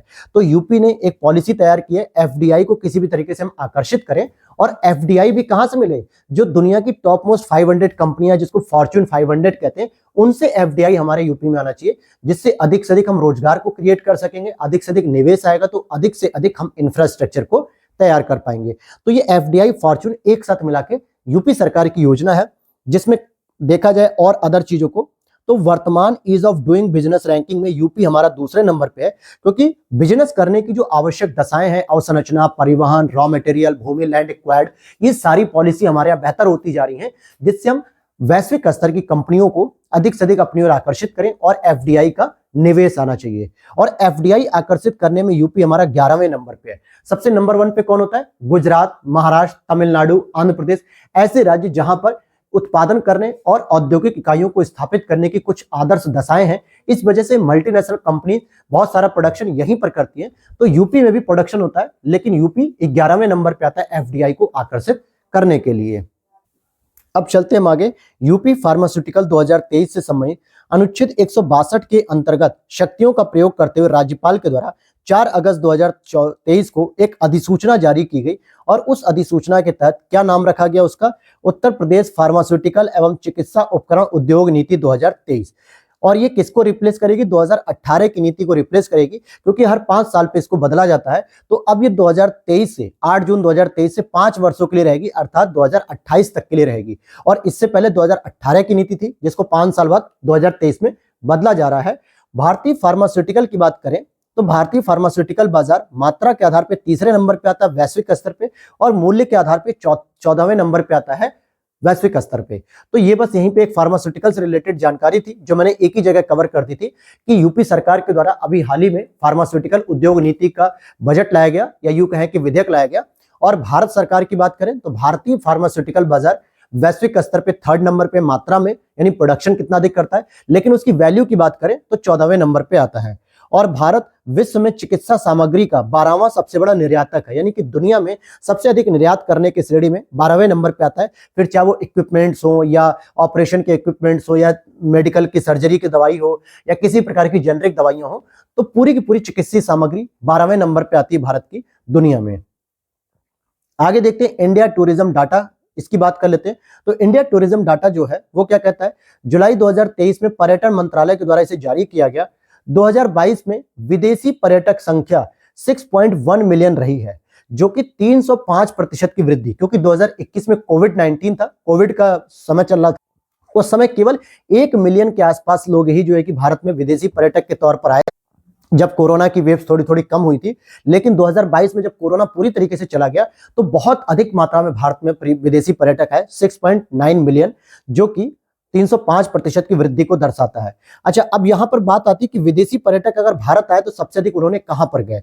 तो विदेशी पर्यटकों की जो सर्वाधिक संख्या थी वो ताजमहल देखने गई। दूसरे नंबर पे आगरा किला देखा, क्योंकि जो ताजमहल घूमने जा रहा है बगल में आगरा किला है, तो भाई उतनी संख्या आगरा किले पे गई। और उसी के पास बगल में ही अकबर के द्वारा स्थापित की गई जो फतेहपुर सीकरी है, वहां भी लोग घूमने जा रहे थे। आगरा के ताजमहल से 25 किलोमीटर दूर की डिस्टेंस पे है। तो ये चीजें जो है कि विदेशी पर्यटकों की संख्या जो भारत में कहां कहां गई। लेकिन अगर मैं बात करूं भारतीय पर्यटकों की, तो वो सबसे अधिक कहां घूमने गए, तो सबसे अधिक वो भी ताजमहल देखने गए। लेकिन दूसरे नंबर पे वो लाल किला देखने गए, दिल्ली का लाल किला, और सूर्य मंदिर कोणार्क, जो कोणार्क का सूर्य मंदिर है, थर्ड नंबर पे वहां घूमने गए थे। अब बात करेंगे कि विदेशी पर्यटक, ये तो हो गए टूरिज्म प्लेस। लेकिन अगर राज्य की बात करें कि विदेशी पर्यटक सर्वाधिक किस राज्य में गए, तो सबसे अधिक वो गुजरात घूमने गए थे, और दूसरे नंबर पे महाराष्ट्र। भारतीय पर्यटक सबसे अधिक कहां गए, तो उत्तर प्रदेश राज्य में प्रथम नंबर पे, और दूसरे नंबर पे वो तमिलनाडु गए। तमिलनाडु में जैसे कोडाई कनाल है, ऊटी है, ये सारे के सारे टूरिस्ट प्लेस है, वहां घूमने गए। बस थोड़ी देर में अब हमारी क्लास कंप्लीट हो जाएगी, क्योंकि इसमें भी लगभग मैंने 55 प्लस टॉपिक को कवर किया है, जहां से एक भी इकोनॉमिक्स का टॉपिक बाहर नहीं जाएगा आपका। तो आरओ और यूपी पीसीएस के लिए बस इतने ही करंट अफेयर्स को आपको कवर कर लेना है। बार बार इसे देखते रहिए, रिवीजन करते रहिए। और मैं आज दोपहर में एक छोटी सी वीडियो क्लिप लेकर आऊंगा, जिसमें ये बताऊंगा कि आरओ के लिए अब जो बचे हुए 15 दिन है, अब इसमें आपको क्या करना चाहिए जिससे आपके मार्क्स इंक्रीज कर जाए, आपके मार्क्स में जो कमी आ रही है, नंबर कम आ रहे हैं, वो और भी बेहतर हो सके। तो उस पर मैं अलग से वीडियो बनाऊंगा, उसके लिए चैनल को कर लीजिए सब्सक्राइब, ताकि आपको अपडेट मिलती रहे। और टॉपिक पे आते दोबारा, महारत्न कंपनी की बात करेंगे। मैंने कल की क्लास में नवरत्न कंपनी को बताया था, जिससे टोटल मिलाकर 16 नवरत्न कंपनियां हो गई। 2 नई जो है कि रेलवे मंत्रालय द्वारा सजेस्ट की गई थी, एक तो इरकॉन थी और दूसरी राइट्स थी। ये दोनों रेलवे मंत्रालय से संबंधित है, रेलवे परिवहन में जो है कि अपनी भूमिका निभाती है। इसी तरीके से एक महारत्न कंपनी को दर्जा दिया गया है, जिसका नाम है ऑयल इंडिया लिमिटेड, जो कि 13वीं महारत्न कंपनी हो चुकी है। और अब भारत में 13 महारत्न कंपनी हो चुकी है। लेकिन इससे पहले सितंबर 2022 में आरईसी को 12वीं महारत्न कंपनी दिया गया था, जो इलेक्ट्रिसिटी से संबंधित थी। किससे संबंधित है? इलेक्ट्रिसिटी, विद्युत से संबंधित है। और अगस्त 2023 में ऑयल इंडिया लिमिटेड 13वीं महारत्न कंपनी बन जाती है। अब बात करेंगे ग्लोबल स्तर पे जो स्टार्टअप इकोसिस्टम है। तो ग्लोबल की बात करेंगे, ग्लोबल स्टार्टअप इकोसिस्टम जून 2023 में जारी किया गया, जिसमें रैंक 1 कौन है, तो यूएसए, रैंक 2 कौन है, यूके, और रैंक 21 इंडिया की आती है। यानी दुनिया में जो ग्लोबल स्टार्टअप सिस्टम के लिए जो इकोसिस्टम डेवलप किया जा रहा है, तो यूएसए नंबर 1 पे आता है, और यूनाइटेड किंगडम यानी इंग्लैंड 2 पे, और भारत 21वें नंबर पे आता है। लेकिन अगर भारत में कुछ शहरों की बात करें जहां पर सबसे अधिक स्टार्टअप इकोसिस्टम डेवलप किया जा रहा है, तो बेंगलुरु 8वें नंबर पे, और दिल्ली की बात करें 13वें नंबर पे। और विश्व के स्तर पे अगर हम शहरों की बात करेंगे, तो विश्व के स्तर पे यूएसए का सैन फ्रांसिस्को शहर सबसे परफेक्ट माना जाता है ग्लोबल मतलब कि इकोसिस्टम एनवायरनमेंट के लिए। अब यहाँ पे अगला देखते हैं हम लोग, ग्लोबल इकोनॉमिक प्रोस्पेक्ट्स रिपोर्ट। ये कौन जारी करता है? तो यहाँ पे बस एक आपको बेसिक इंफॉर्मेशन लेनी है कि रिपोर्ट्स कौन जारी करता है। तो ग्लोबल इकोनॉमिक्स प्रोस्पेक्ट्स रिपोर्ट यानी कि वर्ल्ड स्तर पे जो आर्थिक संभावनाएं हैं, इसकी रिपोर्ट जारी की जाती है वर्ल्ड बैंक के द्वारा, और जिसने बताया कि वर्ल्ड की जो जीडीपी होगी वो 2.6% की वृद्धि करेगी, लेकिन इंडिया की जो जीडीपी है वो 6.3% की वृद्धि करेगी, और ये विश्व के स्तर पे सबसे अधिक वृद्धि करने वाला देश बनेगा इस बार। तो ऐसा वर्ल्ड बैंक हमारे बारे में कह रहा है कि इंडिया की सबसे अधिक वृद्धि होगी 6.3% की इंडियन जीडीपी में, और इस रिपोर्ट को जारी करता है वर्ल्ड बैंक। इसी तरीके से एक और रिपोर्ट होती है world economic situation and prospects. थोड़ा सा अंतर आ रहा है, बस इसमें सिचुएशन वर्ड यूज करते हैं, लेकिन world economic prospect world bank जारी कर रहा है। लेकिन अगर world economic situation and prospects को हम पढ़ेंगे तो इसको यूएनओ के द्वारा जारी किया जाता है। और वर्ल्ड इकोनॉमिक आउटलुक एक और रिपोर्ट आती है, जो कि इंडियन मॉनेटरी मतलब इंटरनेशनल मॉनेटरी फंड, इसके द्वारा जारी की गई है अक्टूबर 2023 में, जो कहता है कि विश्व की जो जीडीपी रहेगी वो 3% की रहेगी, और भारत की जीडीपी 6.3% रहेगी। तो इसमें देखिए अंतर क्या रहा है, बहुत कंफ्यूजिंग आर्टिकल हो सकता है, लेकिन यहीं से एग्जामिनर प्रश्न रखाएगा आपके सामने और आप कंफ्यूज हो जाओगे। Global economic prospect report world bank जारी करता है, जो कहता है कि विश्व में 2.6% वृद्धि होगी जीडीपी में और इंडिया की जीडीपी 6.3% होगी। लेकिन वर्ल्ड इकोनॉमिक आउटलुक, जिसको आईएमएफ के द्वारा जारी किया गया है, वो कहता है कि विश्व में 2.6 नहीं बल्कि 3% की वृद्धि होगी। लेकिन इंडिया में आपने बिल्कुल सही बताया कि 6.3% की वृद्धि देखने को मिलेगी। तो ये पूरा का पूरा एक रिपोर्ट है जहां से आपका एक प्रश्न इस बार जरूर रहेगा, तो मैं ऐसा कह रहा हूं, तो इसको याद रख लेना बिल्कुल अच्छे से। आगे देख, वर्ल्ड एयरपोर्ट्स अवार्ड, यहाँ पे वैश्विक स्तर पे कौन सा एयरपोर्ट सबसे बेहतर है, इसका भी एक अवार्ड जारी किया था, जो कि यूके में स्थित एक संस्था है, स्काई ट्रैक्स जिसे हम कहते हैं, इसके द्वारा इसे जारी किया था, स्काई ट्रैक्स के द्वारा। और इसने बताया कि दुनिया में जो विश्व का सर्वश्रेष्ठ हवाई अड्डा बना है वो है सिंगापुर चांगी एयरपोर्ट। कौन सा एयरपोर्ट है? Singapore Changi airport. अगर हम इंडिया की बात करें कि इंडिया का भी कोई इंटरनेशनल एयरपोर्ट ऐसा आया जो विश्व के सर्वश्रेष्ठ हवाई अड्डों में शामिल हुआ है, तो 36 रैंक पे आता है IGI new Delhi. It means कि क्या, इंदिरा गांधी एयरपोर्ट जो नई दिल्ली में है वो विश्व में 36 नंबर पे आता है और इंडिया के हिसाब से पहले नंबर पे है। राजीव गांधी एयरपोर्ट जो कि हैदराबाद में, ये 65 नंबर पे आता है और इंडिया में ये सेकंड नंबर पे हो जाएगा। अब देखते हैं फॉर्च्यून ग्लोबल 500 सूची 2023, जो कि फॉर्च्यून ग्लोबल 500 का मतलब वैश्विक स्तर पे जो कंपनियां हैं उसकी लिस्ट जारी की गई है। तो अगस्त 2023 को इसे जारी किया गया और इसमें बताया गया कि दुनिया के स्तर पे कौन सी कंपनी जो है कि नंबर 1 पे है। तो दुनिया के स्तर पे रैंक 1 में वॉलमार्ट आती है आपकी यूएसए की, और भारत की शीर्ष कंपनी में अगर हम देखें तो रिलायंस इंडस्ट्री 88 नंबर पे, इंडियन ऑयल 94 पे और एलआईसी 107 पे। तो ये 3 प्रमुख कंपनियां हैं जो फॉर्च्यून ग्लोबल 500 के अंतर्गत आ गई है। ठीक है, क्लियर है ये बात? तो 500 फॉर्च्यून में कौन आ रहा है? यूएसए की वॉलमार्ट सबसे नंबर 1, फिर रिलायंस इंडस्ट्री, इंडियन ऑयल और एलआईसी। आगे देखते हैं लॉजिस्टिक परफॉर्मेंस इंडेक्स की बात करेंगे। तो अप्रैल 2023 को वर्ल्ड बैंक के द्वारा जारी की गई लॉजिस्टिक परफॉर्मेंस, इसका शीर्षक है कनेक्टिंग टू कम्पीट, यानी कनेक्टिंग टू कॉम्पीट। और 139 देशों में रैंक 1 आती है सिंगापुर की, रैंक 2 आती है फिनलैंड की और रैंक 38 आती है आपकी इंडिया की। तो ये लॉजिस्टिक परफॉर्मेंस इंडेक्स कौन जारी करता है? World bank. ऐसी रिपोर्ट्स का क्या होता है, जारी करता पूछ लिया जाता है, भले उसकी रैंकिंग ना पूछी जाए, लेकिन जारी करता आपको याद रहना चाहिए। अब फोर्ब्स की अरबपतियों की सूची जारी की गई है, अप्रैल 2023 में इसे जारी किया गया। और दुनिया का सबसे अरबपति या सबसे अमीर आदमी कौन है? Bernard Arnault. अब आपको एलन मस्क दुनिया के सबसे पहले अमीर आदमी नहीं दिखेंगे, क्योंकि एलन मस्क की श्रेणी गिर चुकी है, सेकंड नंबर पे आ गई है। और पहले नंबर पे बर्नार्ड अर्नोल्ट है, थर्ड नंबर पे जेफ बेजोस है, रैंक 9 जो है कि प्राप्त हुई है मुकेश अंबानी को और रैंक 24 प्राप्त हुई है गौतम अडानी को। तो इंडिया के अंतर्गत आप देखोगे तो 1 नंबर और ये 2 नंबर हो गए। तो इस तरीके से रैंक 9 और रैंक 24 फोर्ब्स की अरबपतियों की सूची में टॉप 10 में शामिल होने वाले एक व्यक्ति हैं। टॉप 10 की अगर हम बात करें तो एक व्यक्ति हैं, और टॉप 25 में अगर शामिल होने की बात करें तो ये दोनों ही शामिल हैं। क्लियर? अब यहाँ पे लास्ट हम रिपोर्ट पढ़ेंगे आज की क्लास का, और वीडियो अच्छी लग रही है तो लाइक कर देना दोस्तों। चैनल पर बने रहने के लिए चैनल को कर लेना सब्सक्राइब। अदर क्लास की अपडेट के लिए आप टेलीग्राम चैनल को ज्वाइन कर सकते हो, जिसका लिंक डिस्क्रिप्शन बॉक्स में दिया है वीडियो के नीचे। और साथ ही साथ इस पीडीएफ को परचेस करने के लिए आप वीडियो के नीचे दिए गए व्हाट्सएप नंबर पे मैसेज कर सकते हो और वहां से आपको पीडीएफ मिल जाएगी। सारी इंफॉर्मेशन के बाद आप वहां पे पीडीएफ को प्राप्त कर लोगे। चलते हैं लास्ट टॉपिक पे, मानव विकास रिपोर्ट एचडीआई रिपोर्ट की बात करें तो सितंबर 2022 में यूएनडीपी के द्वारा एचडीआई 2021-22 जारी की गई है, जिसमें भारत की स्थिति बताई गई है 132वीं रैंक, और भारत का जो एचडीआई वैल्यू है, मूल्य है, वो 0.633 है। लैंगिक असमानता सूचकांक में भी भारत की जो रैंकिंग जारी की गई वो 122वीं रैंकिंग रहेगी। तो ये हो गया आपका इकोनॉमिक्स का कंप्लीट। तो हमने नेशनल करंट अफेयर्स के लिए 3 लेक्चर को कवर किया, इंटरनेशनल के लिए हमने 2 लेक्चर को कवर किया, इसी तरीके से इकोनॉमिक्स को कवर करने के लिए हमने 2 लेक्चर कंप्लीट किए, और इस तरीके से हमारे तीनों बड़े सेगमेंट कंप्लीट हो गए, जिसमें मैंने घटना सार के साथ साथ ई दृष्टि पत्रिका को शामिल करते हुए हैंडरिटन नोट्स तैयार किए थे। उनकी क्लास कंप्लीट हो गई, और कल की क्लास में हम लोग वैज्ञानिक परिदृश्य पढ़ेंगे। ये पूरी की पूरी पीडीएफ तैयार हो चुकी है, तो अब हम पढ़ेंगे आगे वैज्ञानिक परिदृश्य को, जो कल की क्लास में हम लोग कवर करेंगे। तो वीडियो अच्छी लग रही है तो लाइक कर देना, और मिलते हैं नेक्स्ट वीडियो में। Thanks for watching.